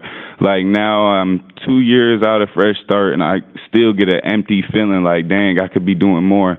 There's people out here that need help that don't get it every day, and there's stuff that goes on in Beloit that shouldn't. And really, I just wanted to say that Fresh Start has really changed my life and really has changed the trajectory. Like I said, 2 years later, I got my own house now. I'm 19 years old. I got my own house, working on getting a new car right now, selling my old car, working at the same job for 6 months. Like, I'm actually doing good things with my life instead of what I was living in the past. I was living that life since I was like 14 and a half. Like, it's crazy because I lived that life all the way up till then. I went to Fresh Start and it just gave me a change of mind. It changed the trajectory of my life, really, because I wouldn't be up here today speaking if it didn't. And the thing is, I spoke a lot at Fresh Start. I've spoken in courtrooms. I went to Washington, D.C. and spoke. I was the class president, so I did a lot of talking. And I haven't done this in so long, and it's such a so real feeling, like I'm back at school, like I'm back, you know, doing what I'm doing, and that's really what I miss. It's really not only a program for kids that aren't doing so good in school, but kids who just need a little push. It gives the kids a little push that they need. It teaches kids more than just sitting in a classroom for 8 to 10 hours all day doing work, doing all that. It teaches kids more than that, and it has also teach me about character, trust, worthiness, everything in my life. And I just want to say that Fresh Start has really been a life changer, and if you guys want to think about doing anything, I would say keep Fresh Start.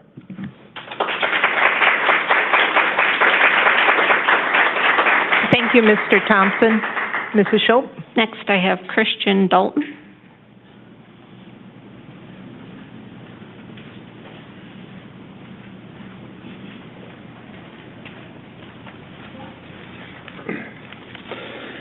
Good evening. Thank you, school board, for taking this opportunity to allow us to speak. I'm here on the, I told myself I wasn't going to get choked up. I'm Captain Christian Dalton. This program is near and dear to my heart. This program has allowed the police department to get in front of many at-risk youth over the past 3 years. We built a program to build Don't look at me. Love you guys.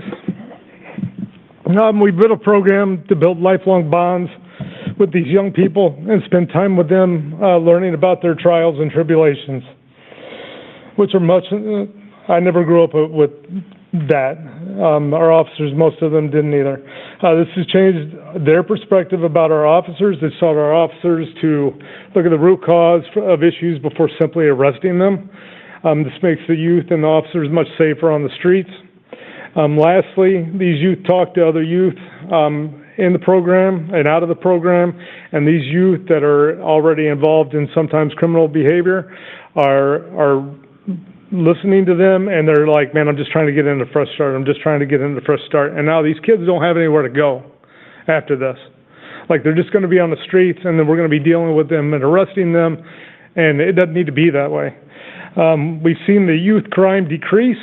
We've seen officers begin to actually understand what procedural justice is, and it's because of these guys. It just makes us all better. Thank you.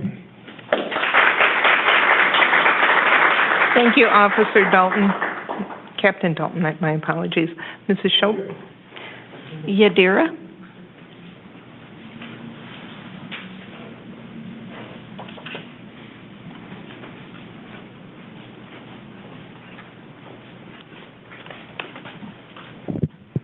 Good afternoon, everyone. I'm Yadira Ibanez. I am a former student at Fresh Start. I just graduated in June. I'm just here to talk about what Fresh Start did for me and how it changed, I guess you could say, my life. I don't know how to say, like, I was in high school, I was a shy person. I was not outgoing at all. I was really quiet, but I was one of those type of students where, like, I wouldn't like school. I didn't like showing up. So by junior year, I only had like 8 credits, I would say. And then I had found out about Fresh Start, and I had joined it. And at first, I was like, yeah, this is not for me. but then in September, when I had officially got accepted into Fresh Start and made it into like through mental toughness, I don't know, it was like something really different, but the teachers just like, well, the staff members there just made me feel some type of way that I've never felt like ever at Beloit Memorial High School. I've gotten like so much support from Fresh Start than all my years combined at Beloit Memorial. I felt like I had so much support. I felt like I could really do anything. They would motivate me to do a lot of things that I didn't think I could have ever done. Going into Fresh Start, I didn't have any plans. All I wanted was just to graduate, and that's it. I think like 2 months in, I was like, oh, well, I was kind of interested in going to a college, but in my mind, I was like, oh, well, I think I'm too dumb for a college. I don't think I would ever be accepted in a college or a big university. I just thought I wasn't good enough for one. But the Fresh Start staff motivated me and pushed me to apply for some, and I applied to 4, got accepted to all 4. I'm now going to college for nursing. And honestly, one thing Fresh Start has taught me, well, it has taught me many things, but one thing that it has taught me that doesn't matter like your past or what you went through, what you did, but it's what you're gonna do like in the future. They are really good with not judging. They have never ever judged me. Everywhere I would go, every school I would go, I would feel judged, but going into Fresh Start, I have not once ever felt judged. Like ever. I always felt so, I don't know, I just felt like I was on top of the world, like I could really be like anything. And so, yeah, and also like we wouldn't just stay still in a classroom for more than 8 hours. We were hands-on, we were helping with the community, and that was one of my favorite things because it really taught me and really opened my eyes to many things, especially what's going on in the community. There's a lot of things that maybe we don't see or maybe we don't realize, but in this program they teach you that we have to watch out for one another, that we have to take care of one another, that we have to care for our community. It could be the smallest thing and it would mean like the biggest thing to someone. And they have taught me that, and I just love that we were always doing something with the community, whether it was with elderly people, whether it was with younger kids, whether it was with dogs, cats, animals. We were always just doing something with the community, and that was one of my favorite things. And I love how they always taught us, well, the police officers always taught us how to defend ourselves. That's something that you don't get taught in high school, like at a regular high school. You get taught many things here. We even took cooking classes. That was one of my favorite things too. But they teach you a lot of things that I feel like a lot of kids, I don't know, like they kind of need. And I feel like a lot of kids nowadays, they get into some trouble and people look at them in a certain way, but they feel like they won't ever get anywhere because they're getting judged everywhere they go. And here at Fresh Start, they don't do that. They motivate you to keep going. They don't care about your past. They don't care about what you did. They just care about you moving on and moving forward and doing better. Thank you. Thank you, Ms. Banyas. Mrs. Schultz? The last one in the room I have is Cortez McAllister.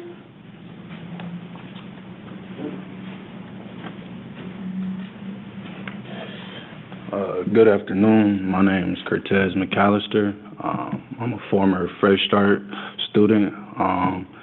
Tonight I just basically came to touch on further what my fellow Fresh Start alumni were speaking about, really how important Fresh Start is to the community and to the students out in Beloit. One thing Fresh Start really did for me was pretty much gave me a beacon of hope. Like, I wasn't doing as bad as other students were who had went to Fresh Start. You know, I had my dad had pushing me a lot and whatnot, but my junior year, he had passed away due to esophageal cancer. And I just felt like I ain't really had no motivation, no push to keep on going and doing what he had me doing. So I went ahead and Markai, he had a close friend of mine, he had told me he was going ahead signing up for the little Fresh Start stuff and whatnot. And so I went ahead and just applied for it too, give it a shot, see what the difference was, see if it was going to make a difference at all. And when I got there, it definitely showed. It definitely did make a great difference. Fresh Start has an abundance of opportunities, like they were speaking on. We helped the community out a lot, whether it was going to the animal shelters and helping out the animals, building a house for low-income families, just doing all types of different work out in the communities just to make sure that our community is together and there's better things getting pushed out than the negative stuff getting pushed out. And we had a lot of community partners, such as the Beloit Police Department.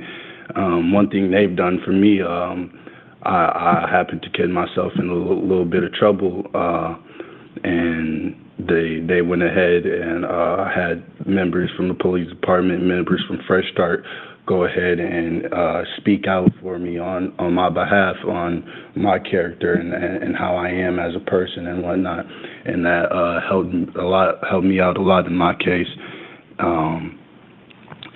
and a lot of other things that Fresh Start has done is it changes your mindset. You, like with me before, I had a lot of doubts, like just thinking about how I was gonna progress in life, how I was gonna turn out, if I was gonna be able to go out and get a job and be successful and do things on the right track, because there's a lot of stuff in our environment that can bring you down, that will bring you down if you let it. But Fresh Start showed me that I don't have to follow in the footsteps of certain people around me. I can change myself. I don't have to let the environment make me. I'm my own person. So Fresh Start went ahead and pushed me forward to bring that person out of me. I went ahead and I joined the Youth Apprentice Council for Fresh Start, and that was something I didn't see myself doing. I stuck that out the whole year. I started taking a leadership position, such as Makai did. He spoke out a lot. As he spoke out a lot, it kind of made me comfortable to go ahead and speak, so kind of like I'm doing now. It's not something I would usually step up and do, but with Fresh Start struggling right now and with how much they help me, this least I can do is speak out and try to get some form of help, some form of just trying to get that program to stay here.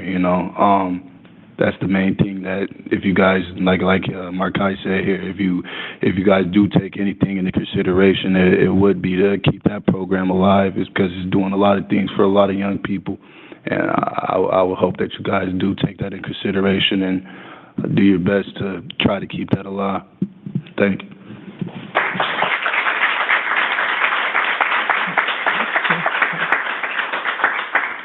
Thank you, Mr. McAllister. And Mrs. Shope, Board Member Miller yielded time to Mr. McAllister because he was over the 3 minutes. So if you would just want to make note of that in the minutes, I appreciate that. I will do that.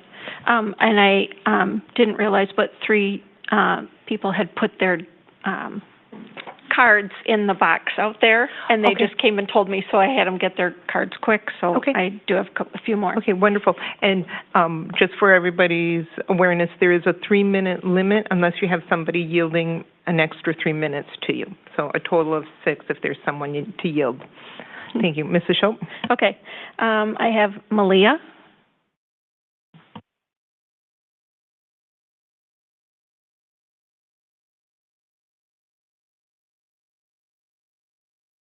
This one? Okay.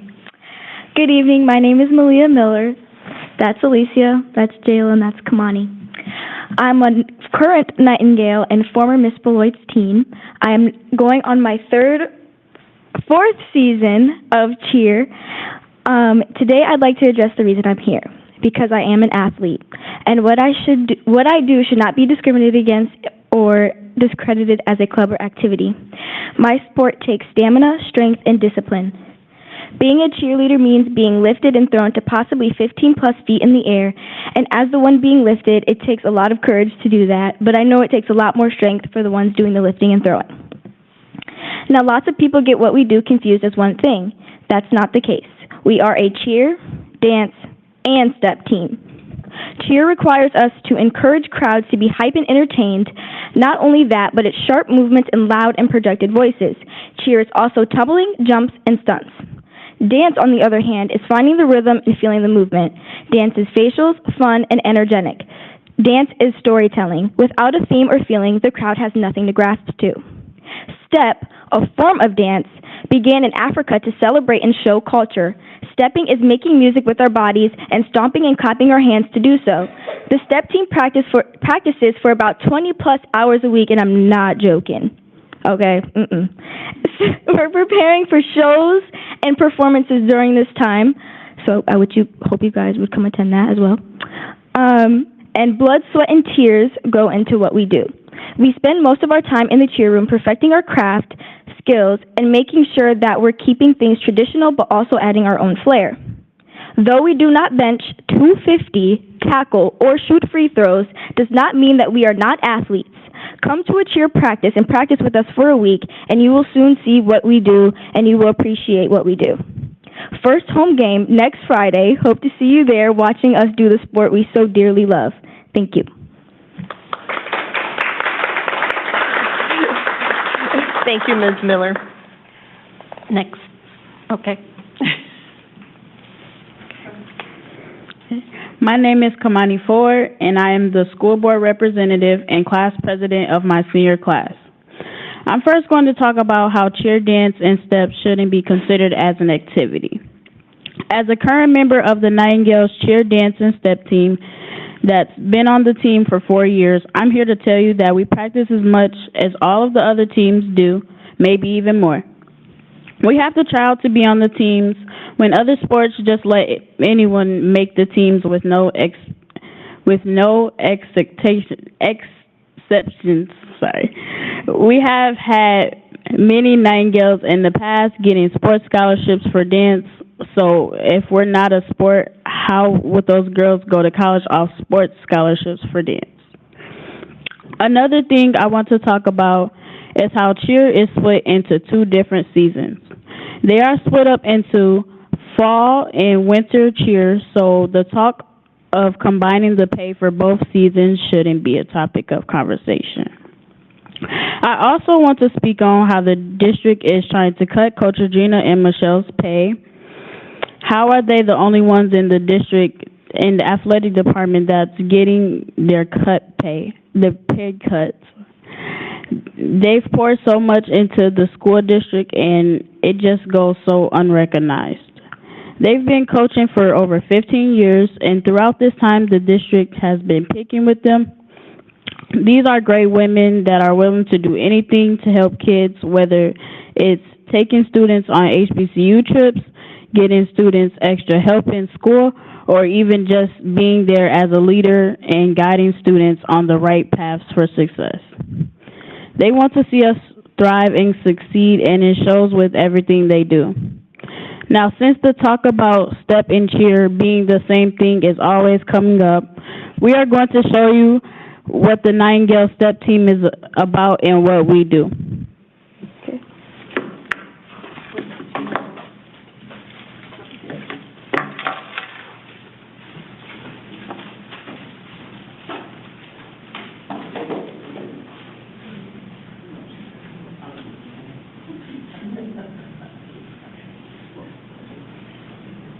Together we are strong.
Thank you, Ms. Ford, and thank you, Carol Fox, for yielding time to that group. Mrs. Shope? I'm guessing the Jayla, were you going to speak, or was your time? Yeah. Thank you. Are there any other public comments? Just emails now. Go ahead, please.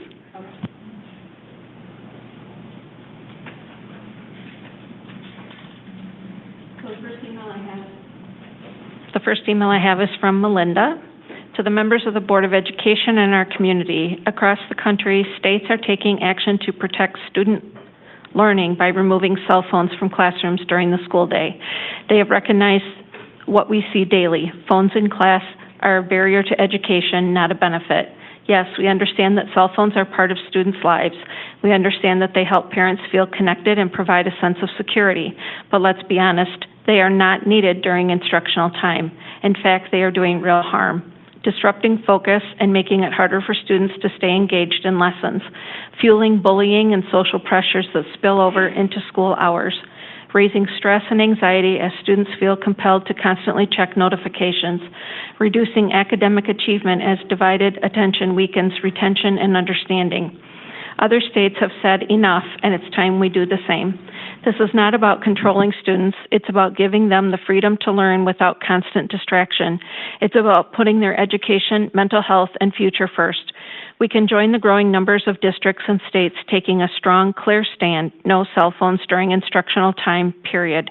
We can create a policy that keeps phones off and put away during learning hours, allows parents to communicate with students through the office in true emergencies, protects both teachers and students from the daily battles over device use. Our children are our future. Let's do the right thing and give them the focused learning environment they deserve. Let's follow the lead of other states, stand together as a district and a community, and make this change now. Ban phones during school hours. Invest in learning. Invest in our kids. Thank you, Mrs. Shope.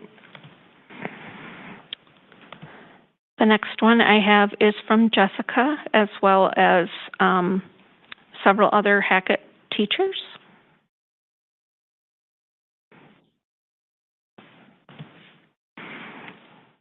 We are writing to express our concerns regarding the School District of Beloit's recent decision to have elementary students in the buildings eating lunch in the gymnasium rather than in their classrooms. While we feel this decision was made based on practicality, it has created several challenges that affect both our students and staff at Hackett.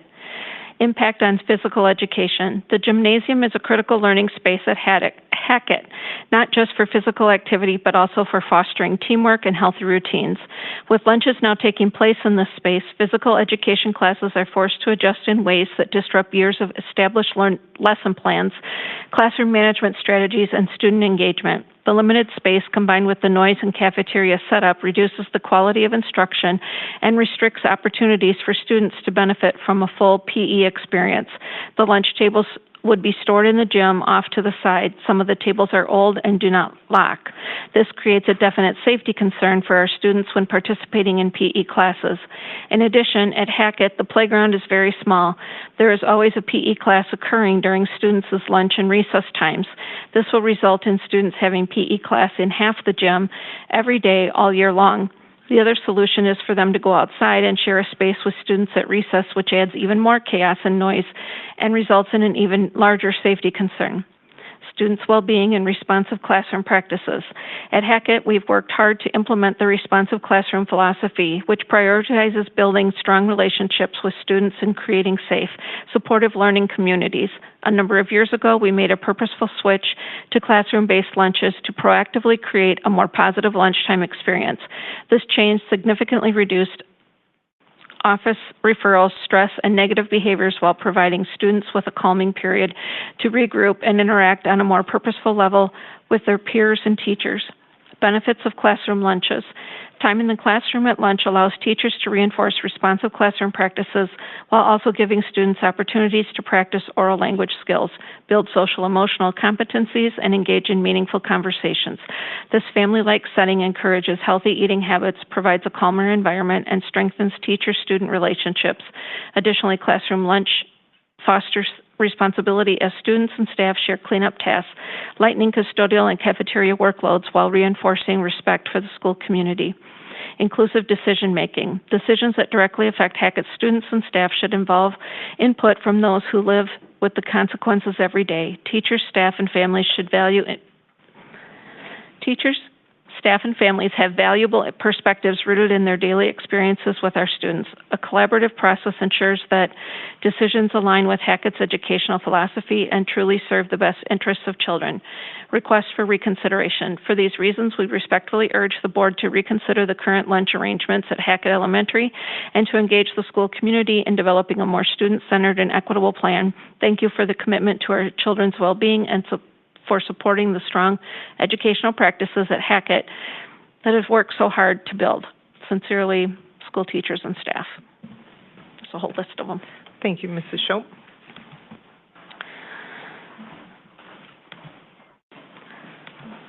The next one is from Catherine. Dear school board members, please reconsider how the clubs are chosen at the elementary school level. Art Club at my school, Gaston, is a popular and well-attended club. In 2024, I had 94 kids participate in Art Club, ranging from first grade through fifth grade. At Gaston, we have also had Fine Arts Club, which included music and movement along with arts activities. Fine Arts Club was not given as a club choice last year, and the kids missed it. Please do not label the clubs that we are able to keep. Let the principals choose which clubs do well at their buildings, and then each building can offer what is best for their elementary school. Thank you for your time and consideration. Thank you, Mrs. Schopp. You're welcome. The last one is from Nora, as well as staff from Robinson. Dear school board members, I'm writing to express my concern and frustrations regarding the recent decision to have students eat lunch in the gymnasium instead of their classrooms. While I understand that this decision may have been made with the best intentions, I believe that it has led to several challenges that need to be addressed, including how it affects both our students and staff members. First of all, it greatly affects physical education class. The gymnasium is a vital space for physical activity, and even with creative scheduling, both the noise and lack of space disrupts regular routines that physical education class has put in place for years. Lesson plans, routines, classroom management strategies, and even equipment that is handed out has to be rethought in order to accommodate for the lack of space, with only having half the gym for several class periods. Additionally, the noise, lights, and even smells from the cafeteria greatly overstimulates both physical education class as well as staff and students in the lunchroom portion of the gym. Many feel overstimulated from the amount of students altogether in the lunchroom, with an estimated 140 students eating in half of the gym at one time, causing many students to eat less due to being so stressed in this environment. The amount of negative behaviors seen from both the lunchroom and physical education class is unthinkable in this environment. With this proposed setup, it is inequitable for all students to receive the same amount of time to eat. Students wait for many minutes for their food, but are still given the same amount of time to consume their food. Lunches held in classrooms offer several benefits. They provide a quiet, family-like atmosphere for students to eat lunch at their own pace and allow classroom teachers to supervise and engage with students. When students finish eating early, classroom teachers can provide quiet activities, fostering a more productive and enjoyable lunchtime experience. Teachers and students can hold meaningful conversations in a quiet and stress-free environment. Furthermore, having lunches in classrooms allows both teachers and students to take responsibility for cleanup, thereby assisting custodians and cafeteria staff with their workload. This sense of shared responsibility promotes community and respect for our school environment. Finally, I believe that decisions affecting the entire school community, such as where students eat lunch, should be made collaboratively. It is crucial that input from teachers, staff, and students is considered, ensuring that the decision reflects the best interests of everyone involved, rather than being solely an administrative decision from an outside perspective that is not directly dealing with the decisions made. I kindly urge you to reconsider the current lunch arrangements and to involve the school community in finding a more suitable solution. Thank you for your attention to this matter and for continued dedication to our students' well-being. Sincerely, teachers and staff of Robinson Elementary School. And there are several listed. Thank you, Mrs. Schopp. And thank you, everyone, for your public comments. Next up, we have the superintendent's report. Dr. Garrison. So just as I mentioned in our last meeting, we are counting up to the days that we are returning back to school. So students, y'all have 13 days before we come back to school. So I would like to say start getting your sleep patterns together. If you haven't started doing that, that means get in bed around 8 o'clock. As a start to seeing how it feels naturally. So again, we are welcoming our students back in about 13 days. That also includes the weekends, so you can start practicing how you get your sleep pattern on the weekends as well. And again, I'm lightly saying that because I know that we all have had a wonderful summer, and as we gear up to come back to school, naturally there's some opportunities that comes with. And so let's welcome back. Let's get ourselves prepared to come on back to school. And I'm asking all the parents as well to help us with that conversation with our kids.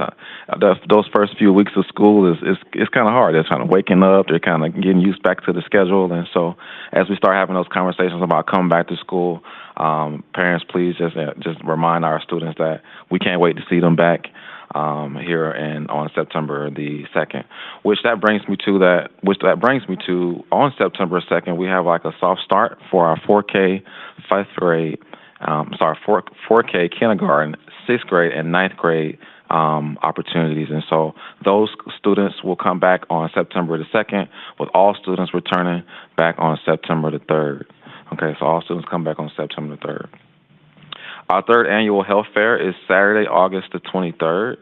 And yes, due to our efforts over the past 2 years, the city actually has given us a proclamation for this work, which I'll be honest with you, I wasn't expecting that.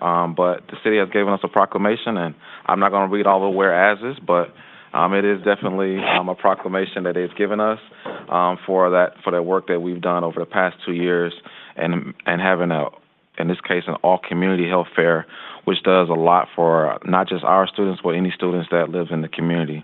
I'd like to thank all of the volunteers that have helped to get us to this point. Naturally, to Mrs. Papke, Mrs. Ursula Ethlers, Ms. Babilius, a lot of the staff who have helped get this health fair in place. I would like to say thank you for that. And so to all the volunteers, again, thank you for the work that we're going to be doing leading up to this Saturday. That's a huge undertaking. Last year we had over 800 plus students and families that came out to participate in our health fair. And so naturally it is definitely greatly appreciated to those who have helped in that space over the many years. I also see a previous member of our school district, Mrs. Hendricks Norris, who also helped in that space over in the past with our health fair. So thank you for that as well. With that being said, we have had a lot of donations in that space as well. Costco has donated a lot of book bags. We had a Cram the Bus opportunity where a lot of the school supplies that we'll be giving out to the families during this health fair have been just come from generous donations from our community. And so, again, it is greatly appreciated to all of the people who have helped put our health fair together. Look forward to seeing everybody this Saturday. School transportation families, please note that we have sent out some information as pertains to transportation. And so if your child is receiving transportation, you should be receiving information about that in your mailbox. It should be in your mailbox this week. If you have not received any information, feel free to reach out to the school district and or Durham Bus Services to get any information that you may be missing. We also would like to welcome back all of our new teachers, as Mrs. Johnson mentioned in her board president's report. We did have our new teachers come back to the school this week, and so thank you to the administrative staff who have been helping make this week for our new teachers worthwhile. And I also like to give a shout out to the summer school graduation team. Shout outs to Curtis Cobb, Alana Goodman, and Olivia Sandoval for their graduation over the summer. We did have some summer school graduates, and I just want to say congratulations to those students, and of course to Mrs. Christy Champion for her work as leading in the summer school principalship in that space. And so that concludes my superintendent's report and my general announcements. Thank you. Thank you, Dr. Garrison. I don't know if the young Miss Ford necessarily agrees with your assessment of sleep.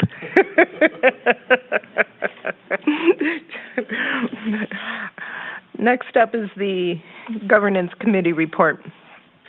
The Governance Committee met on Monday, August 11th. With Dr. Garrison and cabinet members, we discussed direction, format, and proposals for the 25-26 district goals. Each executive director provided suggestions for their department goals. The proposed district goals are attached on tonight's agenda for you to review. These will come forward to the full board for discussion, revisions, and action within the next few weeks. Dr. Earhart presented a survey tool we can use to provide feedback for our meetings. Mrs. Shope also created an electronic version of this pulse check for us to fill out at the end of meetings, and we will be moving in that direction of having those attached so that we can just take a quick minute before we adjourn to fill those out. The desired effect is to provide more focus on preparedness and efficiency for our meetings. Our next scheduled governance meeting is January 27th, 2026. However, we may need to hold some special meetings to work with our referendum marketing and communications agency, the Hadley Group. This concludes the Governance Committee report. Thank you. Next, we have Teaching, Learning, Equity, and Pupil Services. Vice Chair Romero, are you giving a report tonight, or are you waiting for Chair Rue's return? Thank you. Yes. The TLE and Pupil Services Committee, we discussed the little bit more learning about the DLI program going on. We expect to have something hopefully before or by December going through. Talked about some good things with Policy 345 regarding the weighted grade system. Really good idea for the district. We also went over some materials, some pilot materials for the health and human growth development lessons.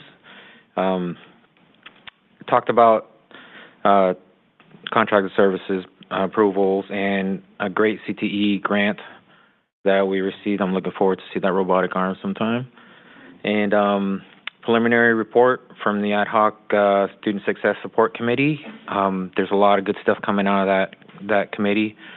Feel free to tap into the recordings and hear everything that's going on. Very positive stuff going on. That concludes the report from the TLE committee. Thank you, Mr. Romero. Next, we have the Business Operations and Finance Committee, Chairperson Hankins. Thank you, Board President. Yes, we did meet. We had a nice, fruitful discussion. A lot of it was based around the budget, which we'll be meeting with the full board on Wednesday. We dissected, Fresh Start a little bit. Dr. Garrison, we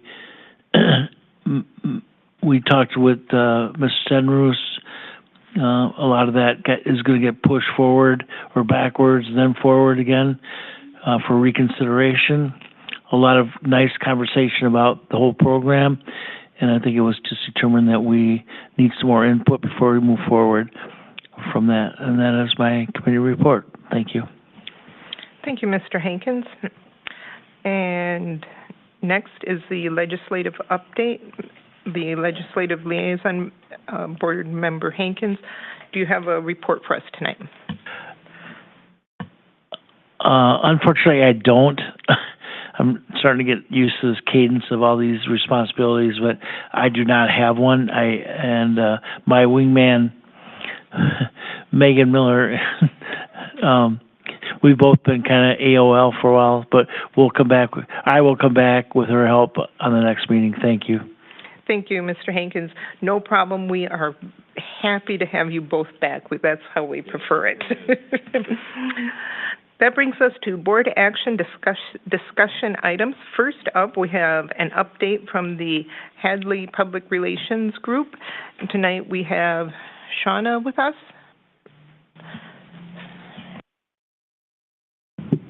Hello, everyone. There we go. First, I just want to say it was a joy to hear from the students. That's something I don't get to hear personally very often. So that was a really joy. And what I loved is seeing the pride on all your faces. I watched you all just glowing, and really that's what it's about. So thank you for that treat. And just the community partnership, too, with the police department. Like, I can just see the pride all around, and I loved that. So, as Ms. Johnson said, I am Shauna Thayer. I'm with the Hadley Group. Thank you for having me tonight. Just giving a brief update on where we're at. There's a couple slides in your board packet as well of where we're at in our communication strategy process. So our first phase in August and September is really about listening and using the listening to inform referendum planning process in these really important upcoming months. The last 2 weeks, our team has gotten the opportunity to meet with 5 board members for some one-on-one listening. Thank you again so much for taking the time to share. If you haven't had a chance to share your perspective with us, please reach out. We would love the opportunity. Truly, it was an honor to speak with each and every one of you and hear your perspectives. We're committed to making sure that what we hear in these listening phases informs next steps. That's really part of this foundation that you're going to see us laying as the process moves forward. It's important to acknowledge that the board listening is a piece of our listening, so we are also currently have rolled out a staff survey, so they have through the end of the month. That's something we worked with district administration on, and also looking to roll out a community-wide survey, which is what I'm here to talk about tonight. So together, these 3 areas in the next 30 to 60 days will kind of help shape the outreach and messages moving forward. So what are we going to do with this feedback once we gather it? Then we're going to identify consistent themes among these groups, possibly some unheard audiences, and again, tie those into our messages moving forward. So speaking of listening and applying those listenings, we heard from you, we heard from the cabinet. That's kind of where we're at in this listening so far. And one of the messages that stood out to us was that the community didn't feel heard prior to referendum decisions being made, before the package was really rolled out. We really see that the timeline that we have here as an opportunity this time. And so we're coming here tonight with a proposed solution. So as we move forward, this is a really critical opportunity for the board to really take ownership of this community listening survey is our recommendation. This listening effort would launch with the beginning of the school year, run through September, the end of the month, and really, ideally, this would be board-led, which would kind of say to the community that this elected governance in the district is actively listening and making decisions based on community feedback. So that's what we really want to see in this early stage.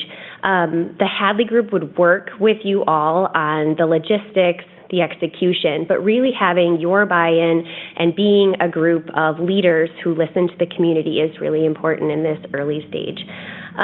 So our question tonight really is the board on board with kind of committing to taking this task on and leading this initiative? Are there any board members with questions or comments? Mrs. Miller? Ms. Miller? Oh, no, it's okay. Thank you so much. Thank you so much, and I really enjoyed the conversation that you facilitated. It was outstanding, and anybody who hasn't had the opportunity yet, please do so. I'll just speak for myself. I think that's a phenomenal idea. I love the responsiveness. It's something that I am more than happy and willing to do. And I also think it presents a unique opportunity for us as a board to present with unity. And I really, thank you for the observation just about, just now tonight, we had this unifying moment where we all got to admire our students. Yeah. And I think a lot of times people's attention is really focused on division or contention, because it's apparently we're super exciting people. But I think it's more important to kind of inspire that trust and investment from the community for us to be unified. And I think it's a fantastic opportunity for us to come together, present as a unit, and really, I think we're all pretty much on the same page about things that need to happen. Yeah. So I think this is just absolutely stellar idea. Thank you. Yeah, thank you for sharing that. No, it was my joy. I could listen all day, honestly, so if you haven't had the chance, please call us, set that up, because really there is so much that unites the city of Beloit. It's incredible to see, and it was a joy to hear, and we look forward to hearing from the staff. We haven't got any of that data in yet, and then obviously the community-wide survey will even strengthen that, so for sure. Any other questions? Mrs. Levy? Thank you. Just really briefly, I am completely on board with what it sounds like is the board kind of leading these listening sessions and being really engaged. What do you see as a time commitment for that? And is there a structured plan, once a month, couple times a month, we're going to rotate? Are you that far yet? Great questions. So yes and no, but great question. So really, we would like this wrapped up by the end of September is what we're hoping. Lindsay and I have already started working on some questions based on feedback we've heard from the board, from the cabinet, kind of shaping those conversations, and then of course best practices that we need to gather from the community. But really what we're looking to do is position the board as a leader in the listening. So it's kind of got your stamp of approval.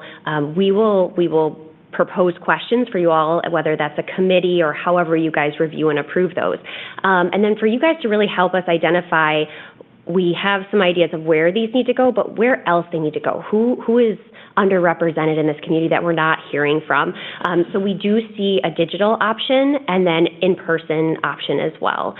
So we don't have that number yet, but really I think with the board commitment, there is a fair number of you. So I definitely think it's something that can be executed in the timeline that we're suggesting. Because again, we're taking care of the logistics. We're just having you guys be the face of, we want to hear from you. Thank you so much. Yeah. Any other board questions or comments? Dr. Garrison, did you want to say anything? I did. So first of all, thank you so much to the Hadley Communications Group. They have worked very closely with, of course, me and my administrative team. And, it's always good having a partner because, again, like I shared last year, they bring insight to what I necessarily don't see. And it's good to see how it all comes together, right? Mm-hmm. And we haven't had this space before where we can kind of just, I hate to say, like, roll it out properly, one could argue. It gives us the opportunity just to say, okay, here's how we could really gather the information that we were looking for, put together another platform in which we can go after. Naturally, there's some things that we have to still yet to answer in that space, but I think with the board support, we can definitely have a real strong opportunity leading into the next referendum season. And so, again, thank you for your partnership, and we look forward to more communications. Wonderful. Thank you so much for your time. Mm-hmm. Thank you.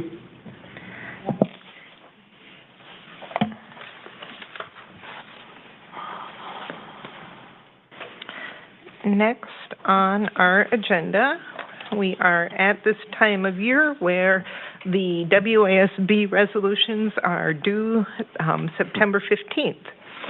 So the purpose of this agenda is to remind board members about the submission deadline for any WASB resolutions for the January convention. Resolutions must be board approved and submitted by September 15th. Therefore, any resolutions should be written and prepared for presentation at the next regular board meeting on Tuesday, September 2nd to allow time for approval and electronic processing to the WASB. Are there any suggestions or comments regarding what board members would like to see proposed in a resolution? Mrs. Levy? I don't have a suggestion, but my comment is I would encourage anyone who is thinking about proposing a resolution to review the 2025 WASB resolutions booklet. I'm not sure if everyone has had an opportunity to do that. I'm more than happy to send this link to Ms. Shope if you want to send that out to everyone. But I think that's a really great place to start. You can either propose a new resolution or you can propose an edit to an existing resolution.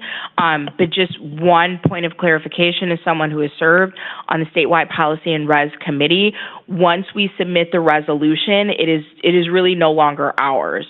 It goes to the Policy and Resolution Committee, and they will decide, one, whether or not to pass that on to the full delegation, and if it goes to the full delegation, any edits or modifications is really at the discretion of that body. So just wanted everyone to have a clear understanding of what submitting a resolution might look like.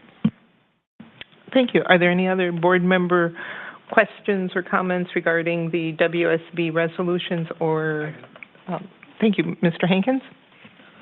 Yeah, just piggybacking on what Mrs. Levy said. So this resolution is inherent to Beloit School District, and it just stays as our resolution submitted to them. Is it okay if I, Go ahead. President Somebody. Johnson? Oh, is it okay if I? Okay. So great question. So the WASB resolution booklet is the guide for our legislative liaisons to advocate on behalf of all school boards across the state of Wisconsin. So the school district of Beloit or any district can submit a resolution, but then it goes to the Policy and Resolution Committee, and if it clears the committee, then it ends up at the State Education Convention in January, and the delegation votes on whether or not a resolution moves forward. If a resolution is amended, it moves forward in a slightly different form, and then that becomes, for lack of a better term, the playbook for our WASB lobbyists to lobby on the behalf of all school districts across the state. Mr. Hankins? Yeah, so it's our voice commingled with everybody else's, and they'll be approved on as a statewide voice? Yes, so we would be the initiating body. It may go through exactly as we had submitted it, but I just don't want anyone to be caught off guard if you get to the delegation in January and they're like, the resolution submitted by the school district of Beloit, and you're like, that's not exactly what we submitted. Now, as a delegate, you can always go on the floor and provide clarification and say this was our intention, et cetera, and then there is robust discussion before there is a voting process to approve resolutions. So taking that next step, in what you just said, at the end of the day, it's a state resolution to the lawmakers that our voice is heard in there, maybe or maybe not. Correct. Okay, thank you. Any other thoughts or suggestions? Well, hearing none, then I'm going to weigh in.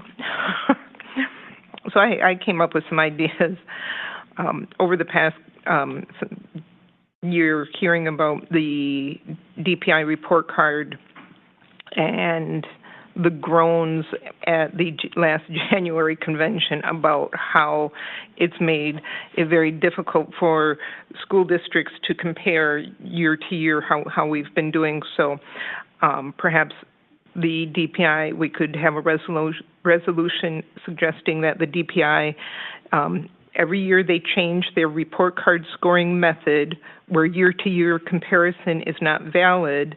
The DPI will provide 2 report cards for every district, one to be used to make a true comparison with the previous years and one to be used for the baseline for future years.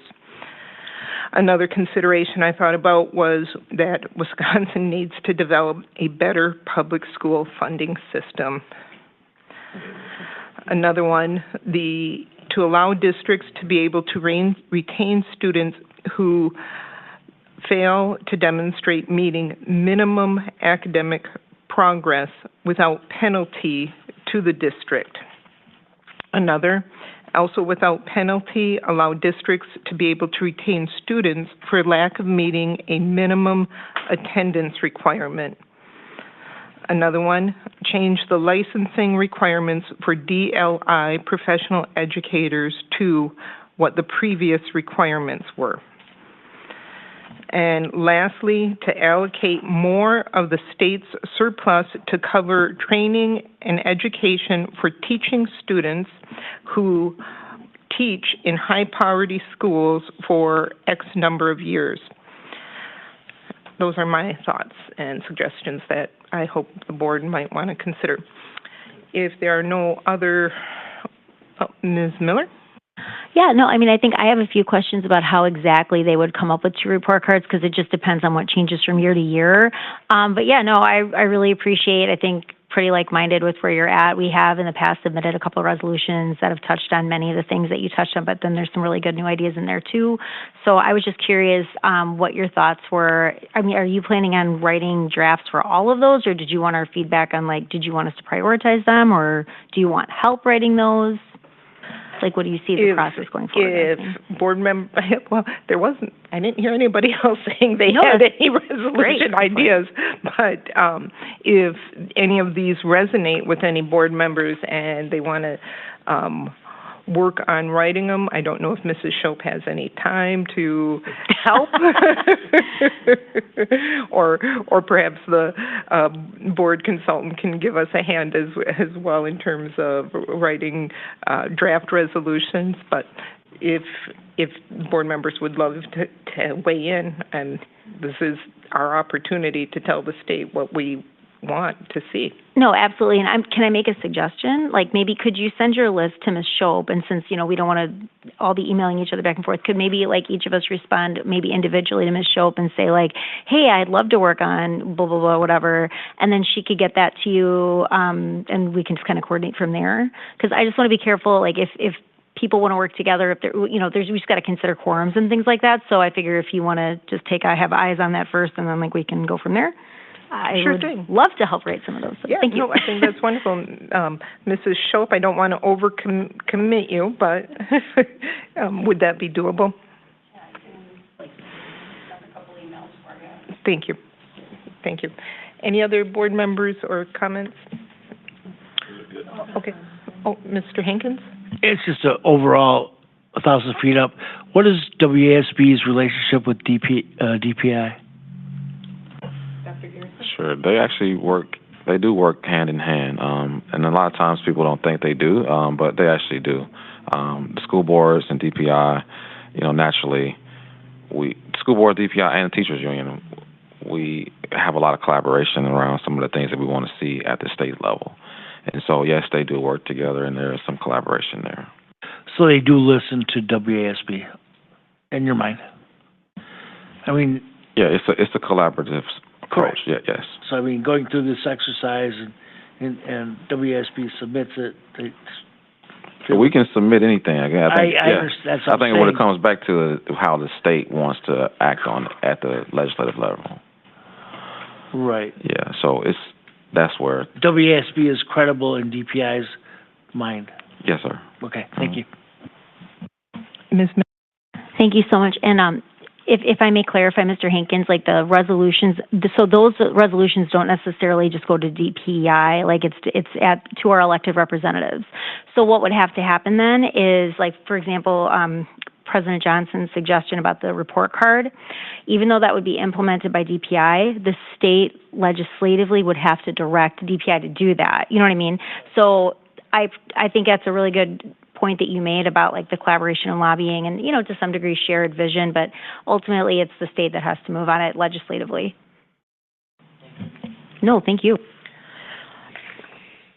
Seeing no other comments on the WASB resolutions, our next agenda item is, I'm sorry, Mr. Romero? I wanted to put in there too, because our funding is a problem. And I wanted to put in there something to make it stable and predictable so districts don't have to keep going back to taxpayers to keep the lights on, so to speak. So I'd like to propose that. Thank you.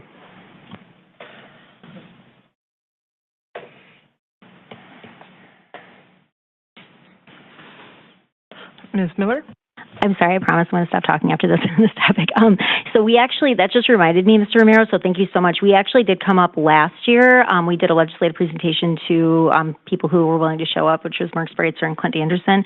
And we actually did go through an exercise and come up with, like, a board legislative agenda. Would it be okay, Ms. Johnson, for me to send that, like, maybe just to you or maybe, I don't know, the show, so that way people can get it?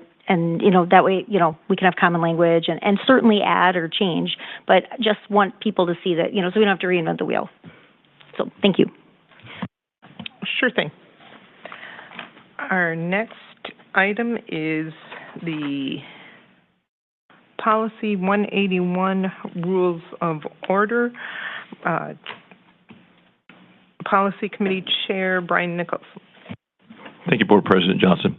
So the reason this is coming back is the Policy Committee approved a policy on July the 18th, and somewhere in the time between July the 18th and July 31st, that was changed, and it was not caught by either me or the committee, and was passed on 2 weeks ago. So This policy is coming back, and I move approval of waiving policy 151 and approval of the revisions of policy 181 rules of order for final reading to the full Board of Education for approval.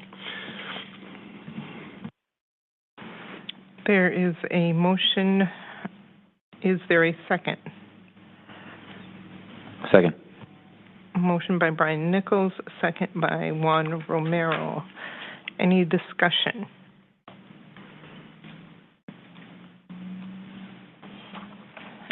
Mrs. Levy. Thank you. Just for clarification, as I'm looking at policy 181, it seems like the only change is, and correct me if I'm wrong, the removal of a registered parliamentarian. So as it is proposed to read, the board president may, at their discretion, enlist the assistance of a person who is not a member of the board to serve as parliamentarian for any meeting where such services may improve order and board efficiency.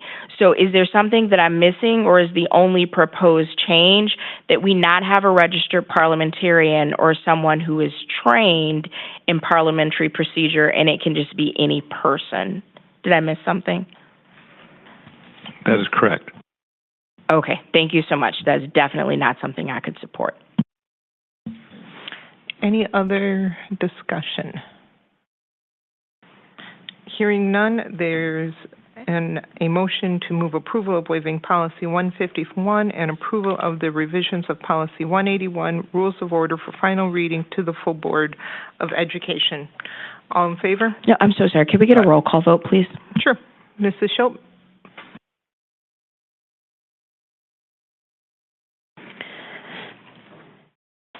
Juan Romero? Aye. Megan Miller? Nay? Brian Nichols? Aye. Tom Hankins? Aye. Amy Levy? Nay. And Tia Johnson? Aye. Motion carried 4-2. Thank you. Our next agenda item is policy 453.4, administering medication to students. Mr. Nichols.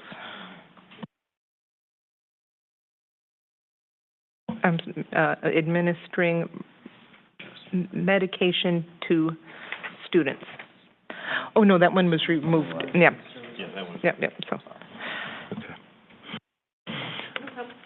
Okay, so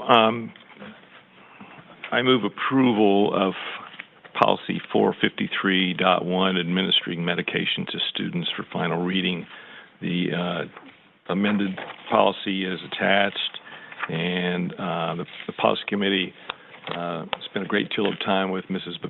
Babilius and Mrs. Beavers last night during the rainstorm to do the second reading, so here it is. There is a motion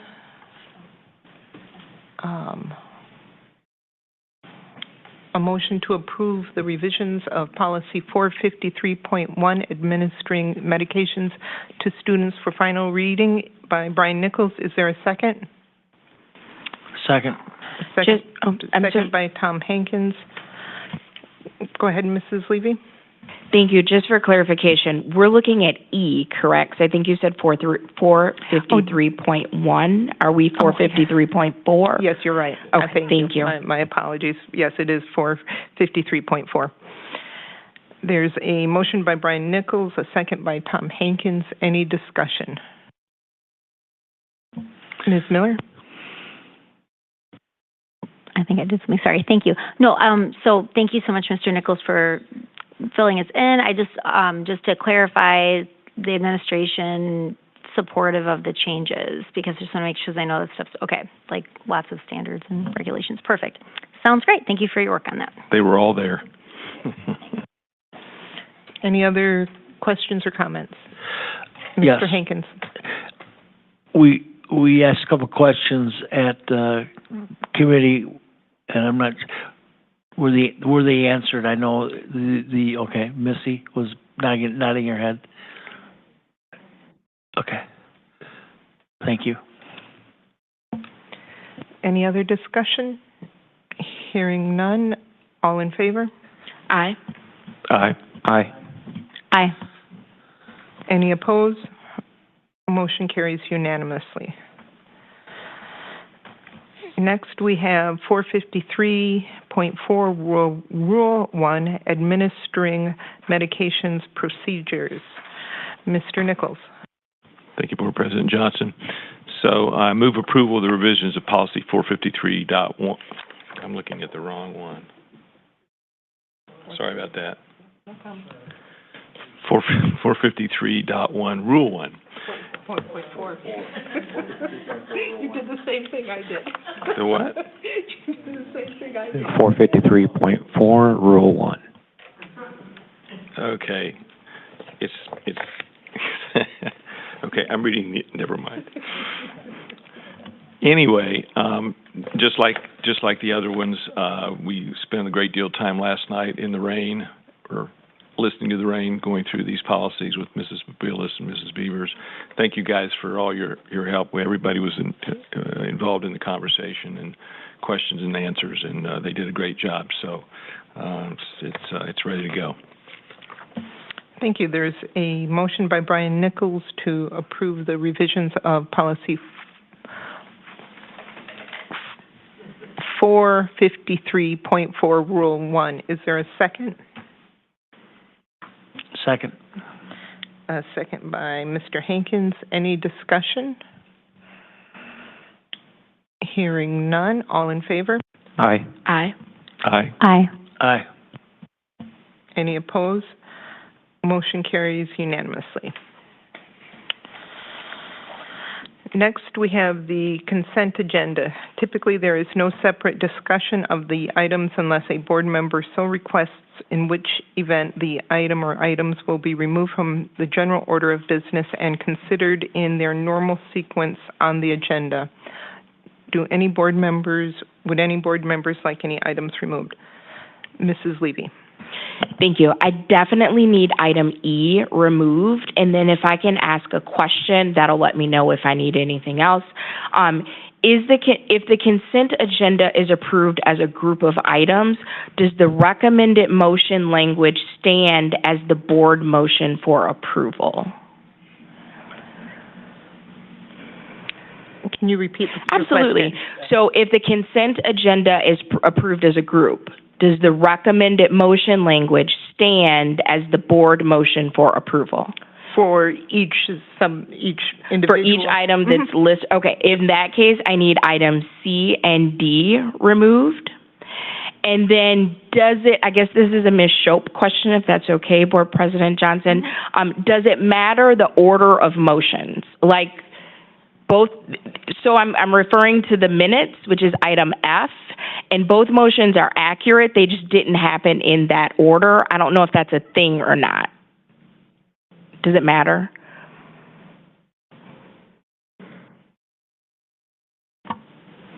So I try to have the minutes go in the order of how things happen. So if you point them out to me, I'll flip-flop them. Then please remove item F. F is in Frank. Thank you. Okay, are there any other, any of the two other items in one item? Okay, I guess we are going to remove C, D, E, and F. Please. Okay. Can I get a motion to approve the June 25 monthly financials? So moved. Second. Motion by Megan Miller, seconded by Amy Levy. Any discussion? Mrs. Levy? Okay, thank you. So we'll start with C. This is for the June 25 month. Was your hand still up? Oh, no, I'm sorry. We got to vote. Okay. Yep. So there's no discussion on the No, June ma'am. 25th monthly financials. Okay, all in favor? Aye. Aye. Aye. Aye. Aye. Any opposed? Motion carries unanimously. Next, we have item C, contracted services purchase approval. Mrs. Levy. Thank you. So my concern is the recommended action says move approval of the attached purchase for $61,250 for the 2025-26 school year to the full Board of Education. So what we would be approving is for this to come back to us, because the language wasn't changed when it came out of committee.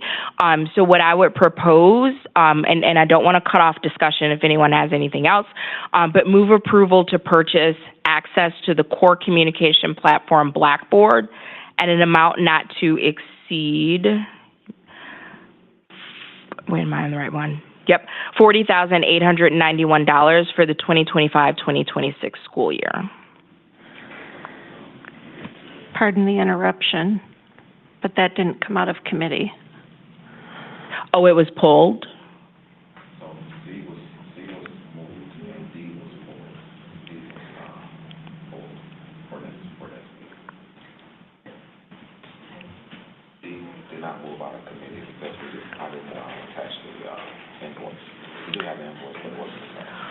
Okay, I'm sorry, I did not, I missed that part. So D was not moved forward by a committee? That is correct. Okay, but C was? Okay. And Mrs. Levy, would you reread your motion? Yes, let me make sure I'm looking at the right one. So this is the 61,000, okay. So currently the language is to move it back to the full board. So if we could move approval of the attached purchase at $61,250, so not to exceed that amount, and end it right there. Thank you. Mrs. Schultz, do you have that motion? I do, but I believe, didn't this item not come out of committee? The C, contracted service / purchase approval? Or am I confusing the two? Oh, this is the one that came out of TLE. It's the other one that didn't. Yeah. My apologies. No problem. Yes. No problem. Yep. I'll fix the motion. Correct. Okay, so we have a motion by Amy Levy. Is there a second? That's the motion. There's a second by Megan Miller. Mrs. Schultz, when you have a moment, would you please reread the motion for the board?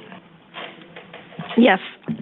So I have move approval of the attached purchase not to exceed $61,250 for the 25-26 school year. Is that okay? Mm-hmm. Okay. Any other discussion? All in favor? Aye. Aye. Aye. Aye. Aye. Any opposed? Motion carries unanimously. Our next item is the approval of the meeting minutes for August 5th. Mrs. Levy? Thank you. All right, so just two quick things. If we could remove the addresses and last names for participants, perfect, for public comment. And then if you look on page 3, item B, Levy stated that she would be supportive if the pay freeze release, if we could drop that D, was for all staff since OPEB funds were contributed for all employees. I initially thought it was by, and I was corrected in the meeting, which I so appreciate, so that should be for all employees. Thank you.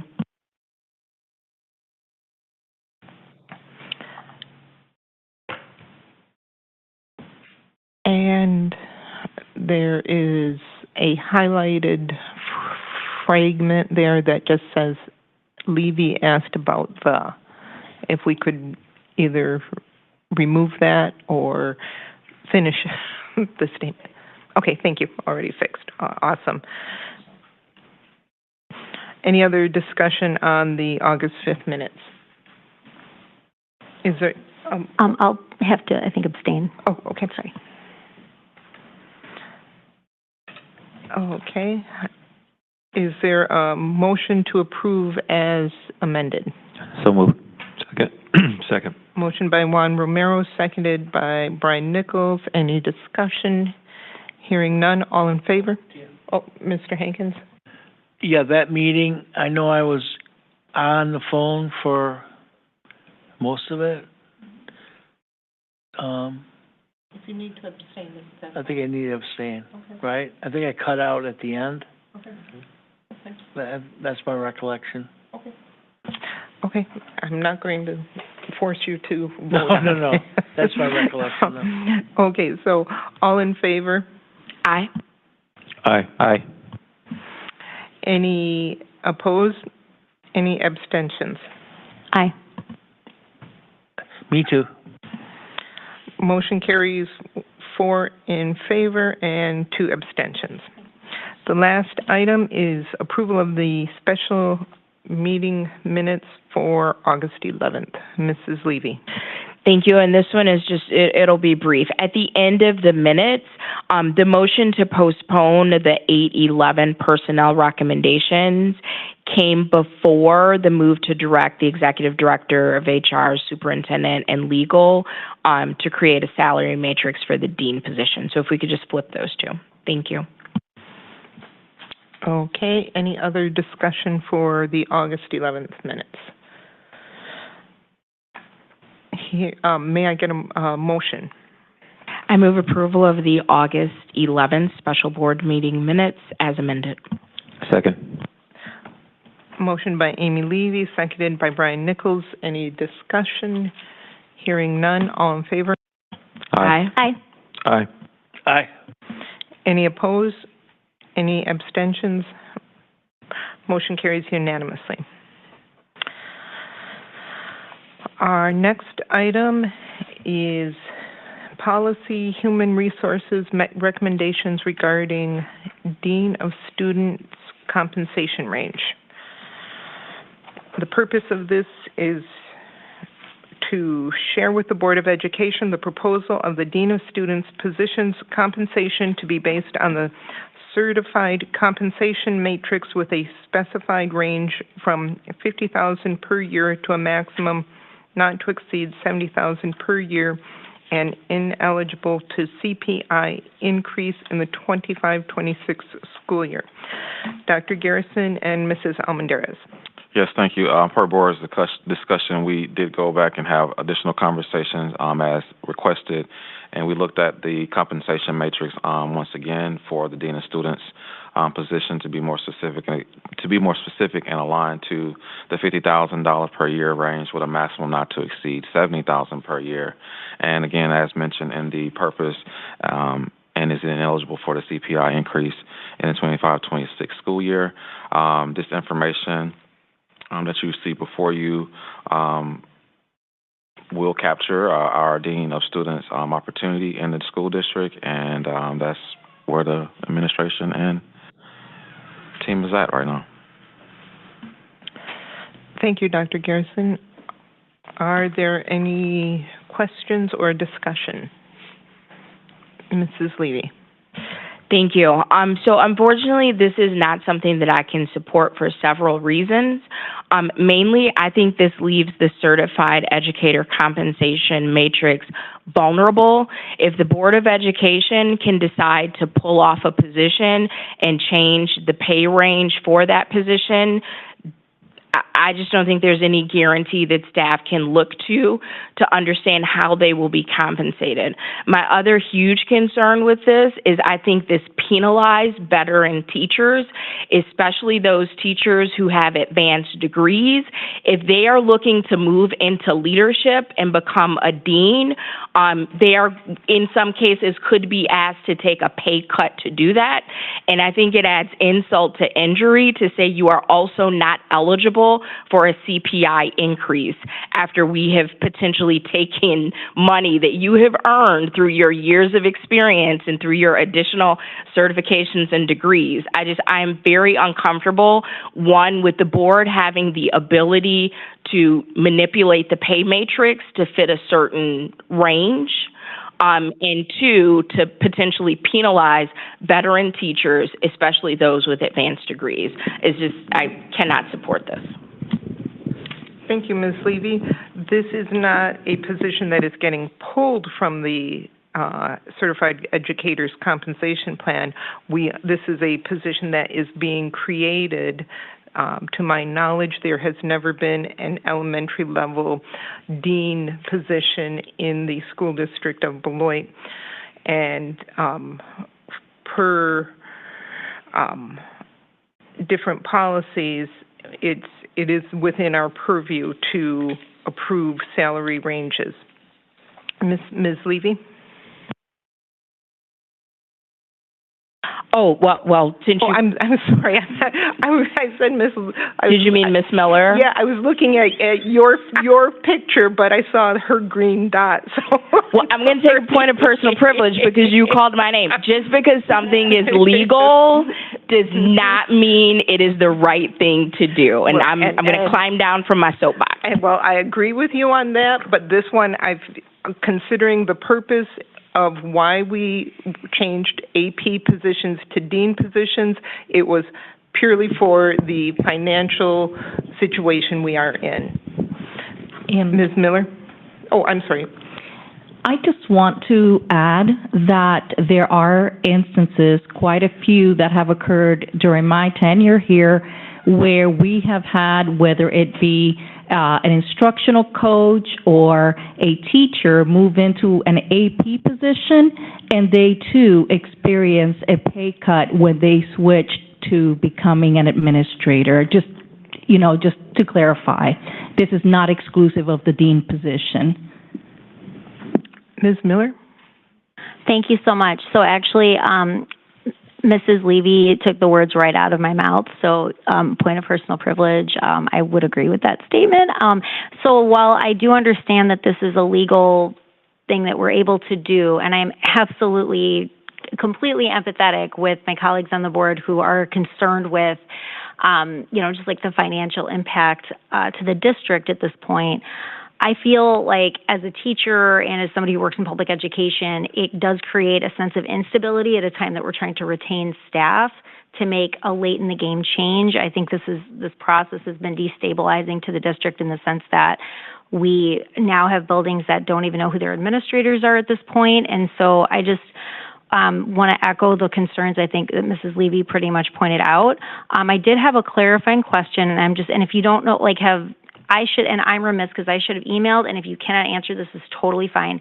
As I'm listening to the conversation, I am curious what the opportunity cost would be for a teacher who has more than 5 years in the district if they move to a dean position from a classroom teacher position, just because I just want to get a sense of how much of a cost would this be to our experienced educators. With the caveat being, this is not to say that we couldn't have a first or second year teacher be an absolutely phenomenal dean. I think that is absolutely a thing that could happen. I just want to make sure that we are properly equipping our buildings with people who have great experience and who could do the job well, because that's the whole point. And I'm just kind of curious what they would be losing going to the position on the new proposed scale. Thank you. Dr. Garrison or Mrs. Almendarez? I'm looking up an example for you. And again, I apologize for not emailing ahead. I thank you very much.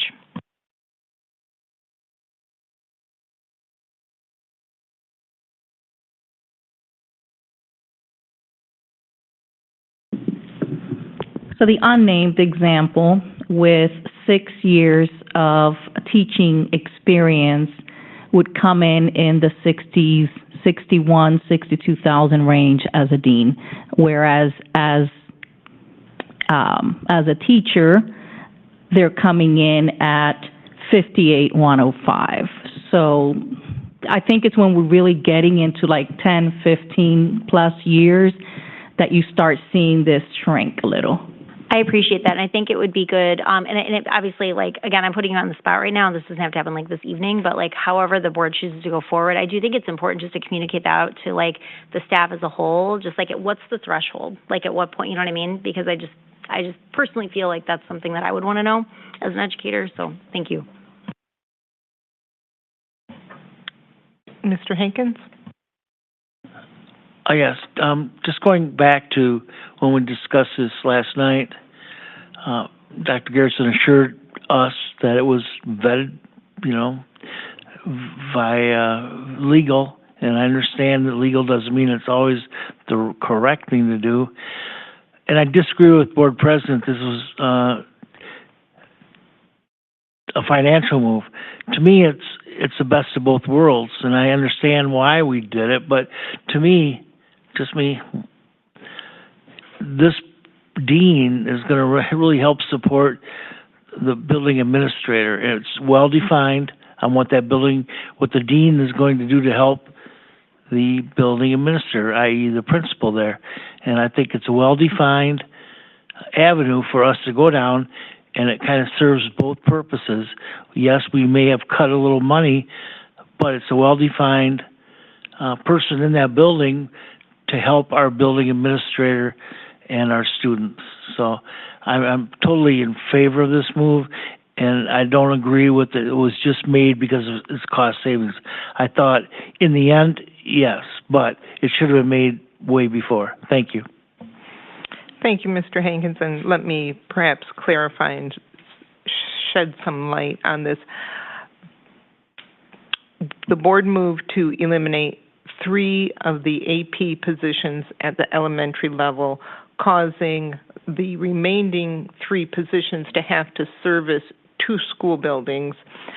And the response I received from staff and building level administrators was that they felt that that was unfair to the staff and unfair to the students that they have to service because they're not building strong relationships. And the suggestion I received from staff was come up with a better solution, and they suggested perhaps having 6 dean positions. Right now, this is not necessarily a permanent thing. We don't know what our financial future looks like. So perhaps let me rephrase my statement. This is not purely a financial move. We are trying to provide as much and consistent services to our elementary buildings to support our staff that they so desperately need without breaking the bank. We did agree as a board that this money this year would come out of the 300 up to $360,000 would come out of OPEB funds, and that's again. I apologized earlier for the messiness of the rollout of this situation and that it was late. We could just move to eliminate it, and quite truthfully, right now, with my frustration level, I might support that, because at this point, it seems like we are really just beating this up left and right, up and down, and everybody involved in it. And it's not a good look, it's not fair, and we can do better.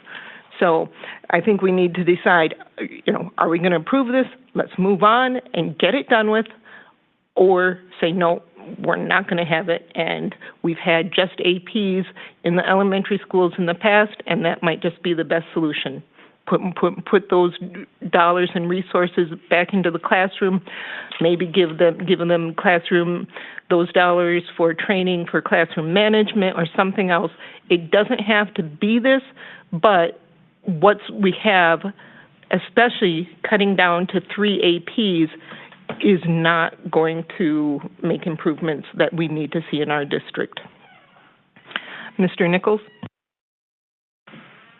Well, could I suggest, and I'll make it into a motion, but let me prerequisite that by, first of all, this should have come forward with the job description, the new job description, but it didn't.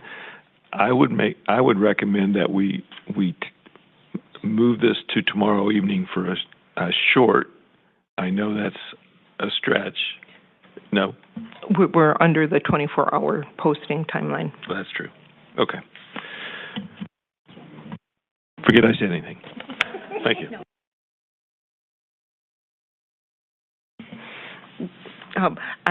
Ms. Levy has her hand up, then I'll come back to you, Mr. Hankins. Thank you. I will be brief. To piggyback on Board Vice President Nichols' comment, I also was expecting to see a revised job description because the potential for pay has been reduced in some cases.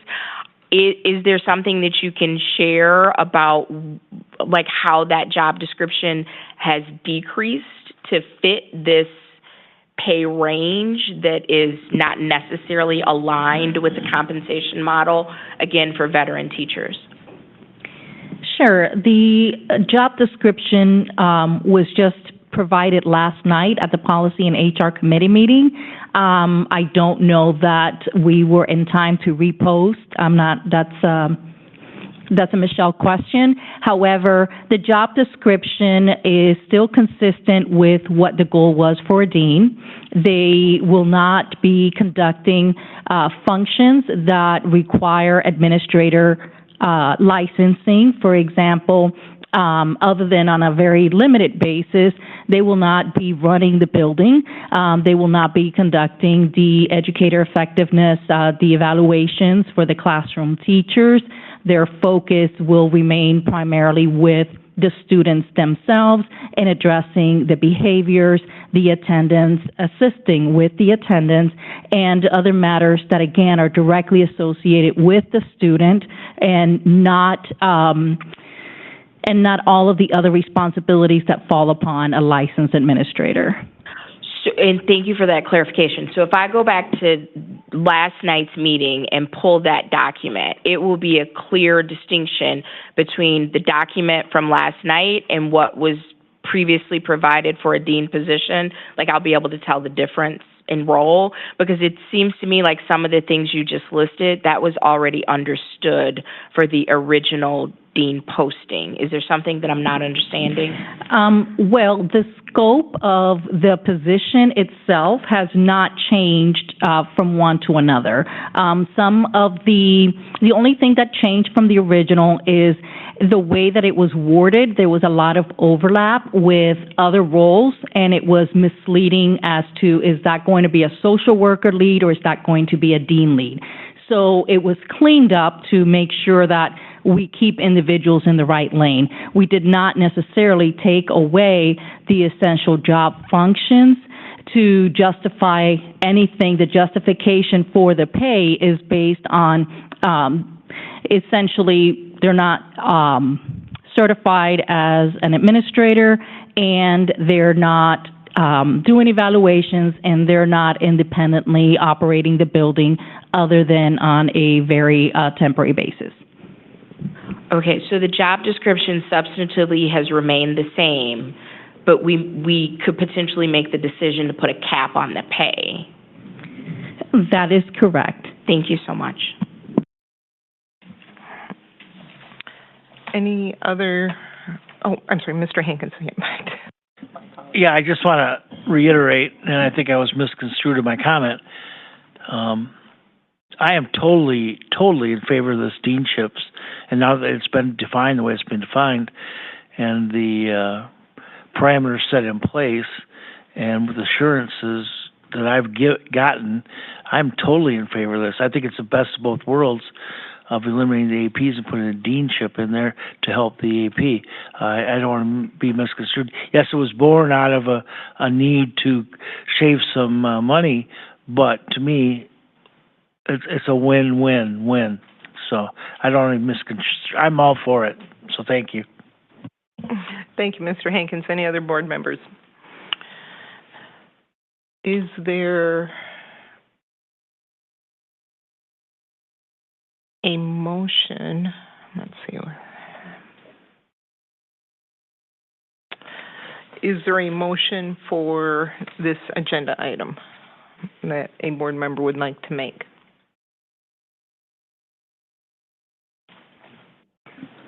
So moved. Are you, wait a minute. Mr. Hankins, are you approving the recommended action as listed on the agenda?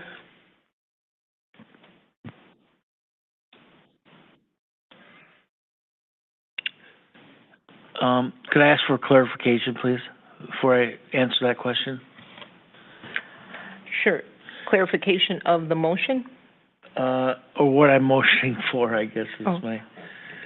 Going back, I thought the definition and the job description was involved in that, but I'm hearing that it wasn't updated. which I think is very important. Yeah, Dr. Garrison? I'll answer that. So the job description that was brought forward yesterday, substance like Mrs. Almendarez just mentioned, necessarily has not changed. It's not attached to this agenda item.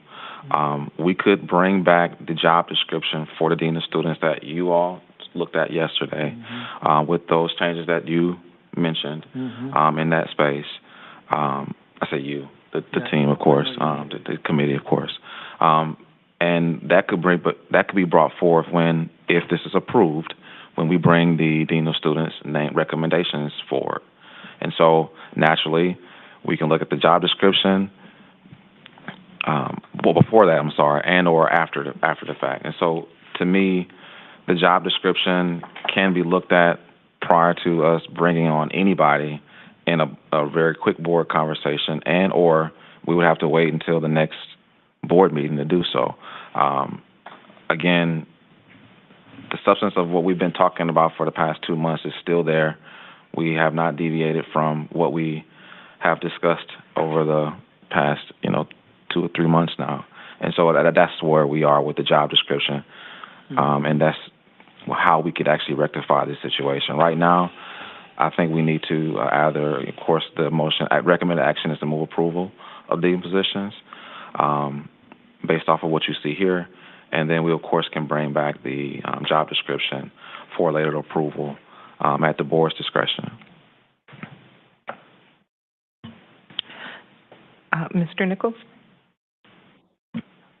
Okay, I'll take a stab at the motion. I move approval of the Dean of Students position compensation to be based on the certified compensation matrix with a specified range from $50,000 per year to a maximum not to exceed $70,000 per year, period. What about CPI? Are we including that or not? That's why I said period. We're removing. I'm removing it in the motion. Thank you, Mr. Nichols, for that. The motion is to move approval of the dean position compensation to be based on the certified compensation matrix with a specified range from $50,000 per year to a maximum not to exceed $70,000 per year. Is there a second? Motion by Brian Nichols, seconded by Juan Romero. Any discussion?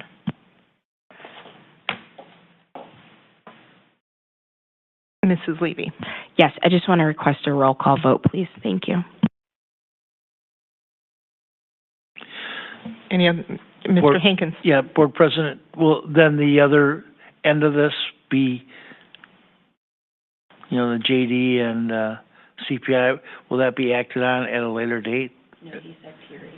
Just period. I'm just saying it's, okay. So this motion means that... I understand that. I'm just asking. The employees hired into dean positions will get the CPI raises this year. Okay. And the job descriptions will have to come to the board prior to giving positions to these employees so that they know exactly what their job thank you. expectations are. Ms. Miller? Thanks. I just really want to quickly clarify, since this is different from what was proposed. Should a candidate land at 70 and they receive CPI, does that violate the motion? I just want to be conscious of the process, and I don't know if any administration wants to weigh in or if my colleagues have any thoughts on that. The reason why we did put in the CPI language is if someone lands right at the cusp of the $70,000 and we go into the school year that they're hired as a dean for, they can very well potentially exceed that just within a few months, basically, of starting that role. And that's why it was proposed that they would not be included in CPI to maintain the integrity of what was proposed to the board.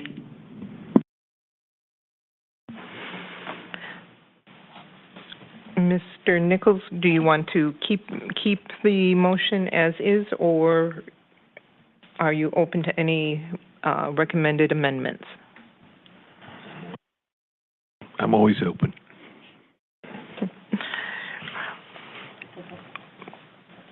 I will suggest then perhaps amending the motion to say not to exceed $70,000 per year, with the exception of CPI increases in the 25-26 school year. So that way, if there is somebody that's hired at $69,000 and gets that little bit bump and is over the 70, that we're going to, Gotcha. Give them what that raise. I accept that. Ms. Miller? Thank you. Just to clarify with your proposed motion language, would we then have to take action annually to adjust per school year and what that cap would be? Because, for example, if we're passing that with the exception of CPI in this school year, would that have to come back year after year? What is your thought for that? This has to come back next year because we're using OPEB money, and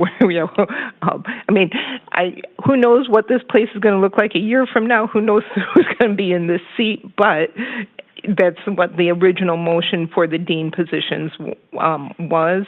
I don't know if next year the board is going to want to continue using OPEB money, but it's pretty much set up that it will have to be revisited next time.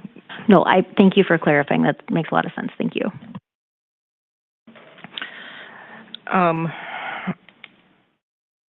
Would you mind reading that back? Mrs. Schopp? Yep. Okay. So I have moved to amend the motion to read not to exceed $70,000 except in the case of a CPI increase in the 25-26 school year.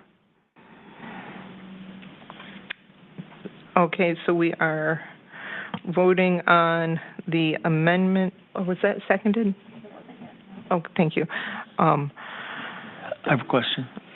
Go ahead, Mr. Hankins.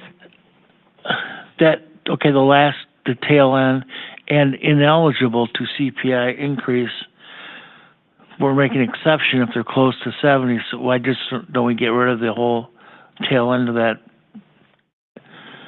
after the comma? They should all be eligible then, just not a person at 68. Well, that's what the amendment is. Well, why don't we just get rid of it? No, as I read it, it said unless they go over 70,000. So, just get rid of it. Then every dean should be eligible for a CPI. Okay. Is that what we're saying? Yeah. Okay. Then let's just get rid of it. Okay. Sounds good. So we'll stick with the original motion that's on the table of move approval of the Dean of Students position to be based on the certified matrix with the range of 50 to 70, not to exceed. Oh, that's why we added it, because it says not to exceed 70. So that bounds us. Right. Well, it says they're ineligible to CPI. May I offer clarification, Board President Johnson? Certainly. If you make the exception for someone who is at the top of the scale, then that automatically includes everyone else, because even with their CPI increase, they would be within the range. I get that.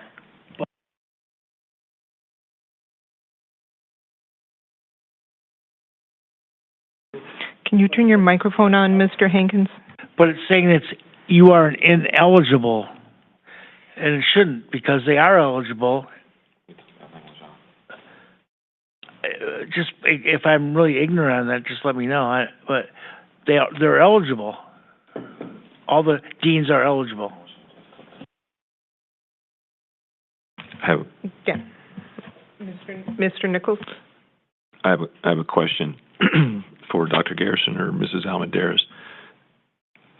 New employees aren't eligible for a CPI increase the first year, correct? Okay. Okay, thanks. New employees. Right. So So if we're hiring from within, they will be eligible for the CPI index. That is correct, and it's also dependent on the verbiage that the board utilizes when they approve the CPI increase. For example, the board this last time made provisions that anyone that had been employed during the 23-24 school year would be eligible during the 24-25 school year for X amount.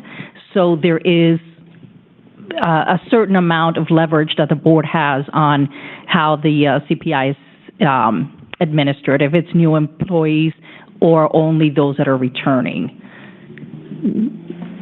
Thank you. Mrs. Shope, would you please read back the amendment? Yes. Move to amend the motion to read not to exceed $70,000 except in the case of a CPI increase in the 25-26 school year. Thank you. Is there a second to that amendment? Hearing none, the amendment fails. The original motion by Brian Nichols and seconded by Mr. Romero. All in favor? Aye. Aye. Aye. Those opposed? Nay. Nay. Nay. Motion fails. Next, we have addendum matrix for the 2025-2026 school year. The purpose of this is to ask the Board of Education for an approval of the addendum matrix for the 25-26 school year. Mrs. Almendarez and Dr. Garrison. And Mr. Gratz. And Mr. Gratz. So, thank you. So the board did ask us to kind of go back and have additional conversations as it pertains to our addendum matrix conversation. We have here a different proposal than what we had at the last conversation, and so I'll turn it over to my team to kind of walk us through what the proposal is, or what specific changes we have made in this addendum matrix. The attachment is attached. It does have some strike-throughs to better, show the board kind of what we are using and what we aren't using. And so I just want to make sure that the board had a better or more clear picture of our addendum matrix for the upcoming school year. Excuse me, point of order. I'm sorry, before we continue with this, President Johnson, we kind of left this last agenda item in limbo. Where is it at going? Because we voted down the amendment. Yep. Where do we go from here with that? Is it just stay in limbo, or what happens to it? The amendment was not seconded, so there was no motion on the amendment. The original motion by Mr. Nichols was tied, so it fails. So at this point, Dr. Garrison and his team will decide next steps, and we will. It may come back, it may not. We'll see from here. So on to the addendum matrix. Mr. Gratz? Excuse me. Oh, we need to extend the meeting? Need to extend the meeting, yes. Is that a motion? I move that we extend the meeting by 30 minutes. I'll second. Motion to extend by Brian Nichols, seconded by Megan Miller. Any discussion? Hearing none. All in favor? Aye. Aye. Aye. Aye. Aye. Any opposed? Motion carries unanimously. Actually, if you don't mind starting off. Okay. Anybody, take it away. Okay. So one of the things that we wanted to share with the board with this proposed addendum matrix are some of the things that had already been eliminated in an effort to streamline some of the expenses. The things that, for the most part, if you look under activities, those were in conjunction with building administration based on the participation and the readiness of teachers to lead those activities.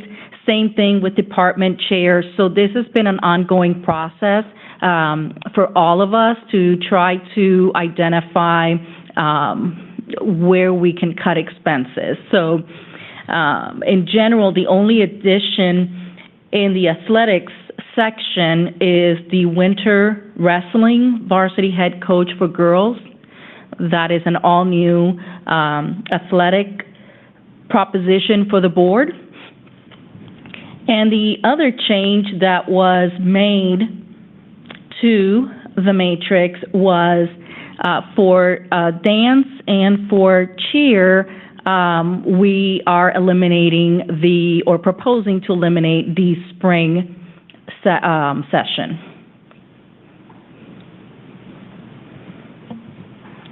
Thank you. Mr. Gratz or Dr. Garrison, did you want to add any comments or any other information?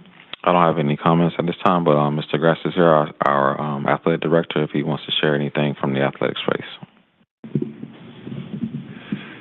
Yeah, so the girls wrestling first year for the WA being recognized, so we wanted to make sure that we are able to add that and have our female athletes participate in a WA recognized sport. And the proposed reduction of the spring dance head coach just is in an effort to align with our conference, the SLC, as well as the state, as we were researching all of our addendums to kind of see where we stand in terms of how much we're paying, when we're offering different things. That was one of the things that stood out most. So again, in an effort to align better, that's where that proposal is coming from. Do any board members have questions? Ms. Miller? Thank you. No, I really appreciate the work that went in. I know it's not easy to make any cuts. I used to be the Leo's Club advisor at the high school. I was, sad to see a line through that. And there's some other absolutely phenomenal opportunities that, it's like Board President Johnson was saying, it's like, we can do what we can do. I do want to speak to the point about the season for the dance and cheer and et cetera. I think that I think the process that you went through makes a lot of sense. We should definitely be looking at what other districts are doing, line up as best we can. Also, one thing that makes Beloit special and unique is that we do have unique opportunities for students. So, for that reason, I would encourage us to reconsider eliminating that spring piece. And I say that with full respect. All of the other activities that are being cut are incredibly valuable. I just think that this one, being an athletic piece, kind of meets a different threshold. But of course, cuts are never easy, and I'm totally appreciate all the work that went into this. Thank you. Mr. Nichols? Question. This goes to the back of the. Where'd I go? I lost it. Hang on a second.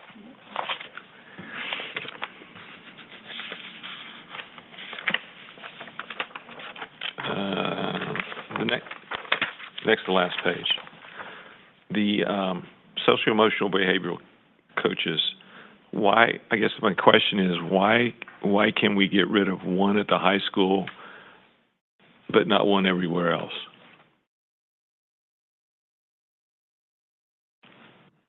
I just don't understand that. So can somebody help me out there?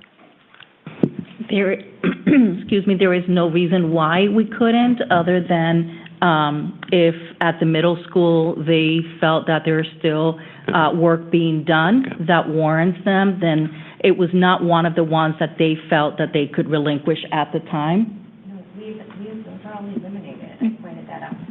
Yeah, but they're using them. So we can revisit the building level and see how they're utilizing that addendum, and if it could be eliminated altogether. Again, just an observation. It didn't make sense to me, but logic sometimes doesn't always work. So.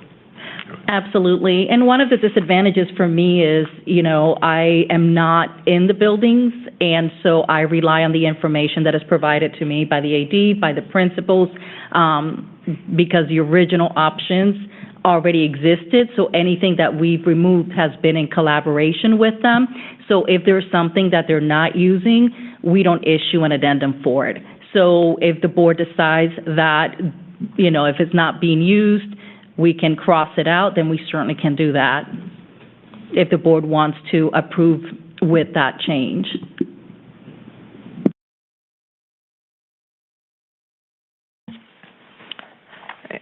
Anything else, Mr. Nichols? Mrs. Levy? Thank you. 2 questions. I want to be sensitive to the comment that we heard, and if I understood it correctly, at the elementary school level, I get why we need to have reductions because of funding, but is the district deciding which clubs are where, or is it you can have this number of clubs and you decide how that's allocated? Actually, what we did is that we shared the addendum sheet originally with the principals this past year. That's what these reductions are that you're seeing. And they let us know what clubs and activities either did not have enough student participation or they didn't have the staff interest to lead. But we didn't make the decision for them. They came back to us with their recommendations. Perfect. Okay, so that is taken care of. And then, Board President Johnson, if it's okay with you, I would like a better understanding of what eliminating the spring season of dance, what impact that would have on students. And since we have the coach in the room, is it okay to direct that question to her? And the specific reason I ask is that I know the Nightingales and the fellas put on the Rhythm of the Night, and that's a huge fundraiser for other things with educational purposes. So I just want to understand what eliminating the spring dance season would mean. Thank you. I will allow Dr. Garrison to respond to that. So eliminating the spring season will also align up with the rest of the sporting opportunities that we have here in the school district. One of the things that we see is that the spring season can be used differently. It does not mean that the cheer and dance teams couldn't volunteer and do some things, but in this space, the spring opportunity it will be eliminated, but the fall and the winter will stay, based off of what we are sharing right here today. I would ask Mr. Gratz or Mrs. Almendarez to share any additional information with that. So if I'm understanding you correctly, in the spring, where dance has a huge fundraiser that supports educational opportunities, we would ask for them to volunteer all of that time, or if they choose not to, that fundraising that supports educational programming could be lost. That has been taken into consideration. If the spring opportunity is there and they do not want to do it, that doesn't have to happen. And so, as it stands, we want to move forward with the fall and the winter, both dance and cheer, and spring season be taken off the table. Thank you. Mr. Gratz, did you want to add anything to that? It absolutely was taken into consideration when looking at the last calendar year of events. I can only speak for the last year. Obviously, I've only been here 1 year, but that was a piece absolutely that we considered as we were making that decision. And Board President Johnson, may I just ask one clarification, Mr. Gratz? Is it about the spring season? Well, it's just wondering, are the coaches on board with that? Mr. Hankins had a question too, so I'd like for him to have an opportunity. Absolutely, but if we could just come back to if the coaches are on board with that, that would be helpful. Thank you. I'm sorry, mine was more a comment. It was, I'm really pleased that the female sports are, and especially wrestling. And then another comment, I see that flag football is getting big in the D3, D2, D1 colleges, and maybe that'd be a sport we could look at in the future. I don't think it'd be that costly, but thank you for the hard work you do.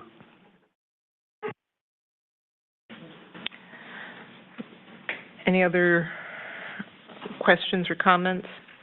Mr. Gratz? To answer your question, Ms. Levy, doubtful. Our coaches are going to advocate to have as many opportunities to be with their athletes as possible. That, again, was taken into consideration, and we've spoken at length about this and how to best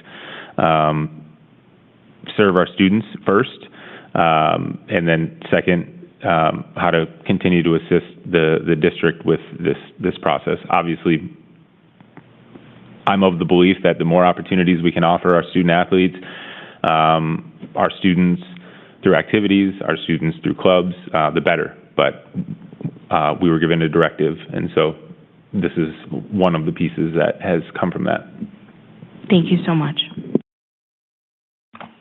Any other board questions or comments on the addendum matrix?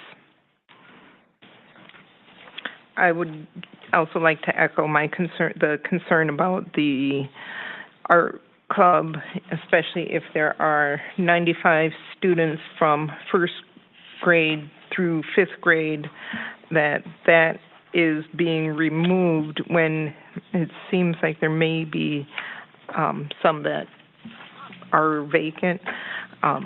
Obviously, the only real financial impacts are going to be the positions that are filled. I'm a little fuzzy what happens to the funds that are allocated for positions but then aren't filled, and I'm sure that Mrs. Elwood will explain that to me later at another date and time. But until then, I am open to any motions for the addendum matrix.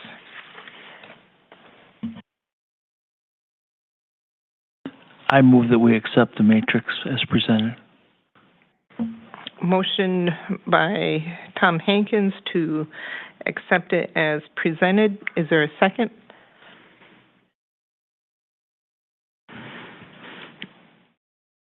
No second. Ms. Miller, your hand is up. Thank you. I would like to make a motion to move approval of the proposed 25-26 addendum matrix for athletics activities and clubs, including the spring season for, let me make sure I'm reading this correctly, for spring dance, for the spring dance varsity head coach. Second. There is a motion by Megan Miller and a second by Amy Levy to approve the 25-26 addendum matrix for athletes, activities, and clubs with the addition of the spring, what was it, head coach for dance. Ms. Schulb, can we get a roll call? Absolutely. Amy Levy? Aye. Tom Hankins? Nay. Brian Nichols? Nay. Megan Miller? Aye. Juan Romero? Nay. And Tia Johnson? Nay. Motion failed 2-4. Thank you. Are there any other proposed motions for the addendum matrix?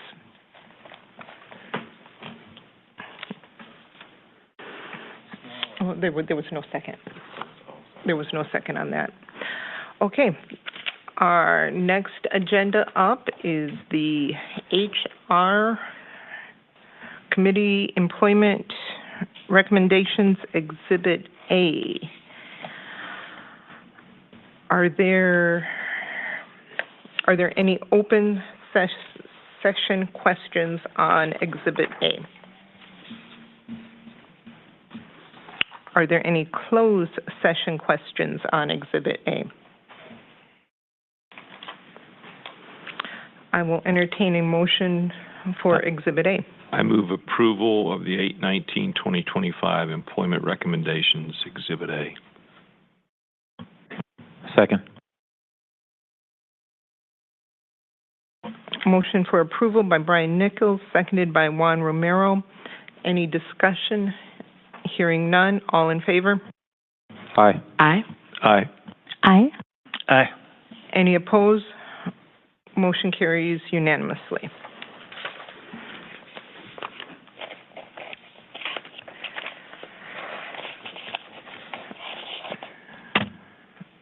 Our next item is a closed session item.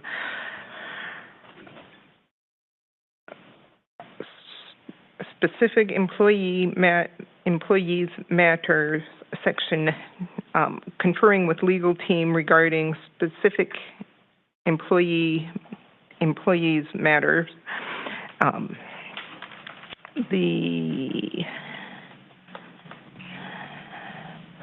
A motion may be made and a vote taken to convene the Board of Education into closed session pursuant to Section 19.85, Parent 1, Parent C of the Wisconsin State Statutes relative to considering specific personnel and compensation recommendations, and Section 19.85, Parent 1, Parent G, conferring with legal counsel who is rendering oral or written advice. Is there a motion? So moved. Second. Motion by Brian Nichols, seconded by Amy Levy. Any discussion? Hearing none. Mrs. Shope, may we get a roll call? Yes. Megan Miller? Aye. Brian Nichols? Aye. Tom Hankins? Aye. Amy Levy? Aye. Juan Romero? Aye. Tia Johnson? Aye. Motion carried unanimously. Thank you. The Board of Education may reconvene to public session in order to take any action, if necessary, on items discussed in closed session. Thank you.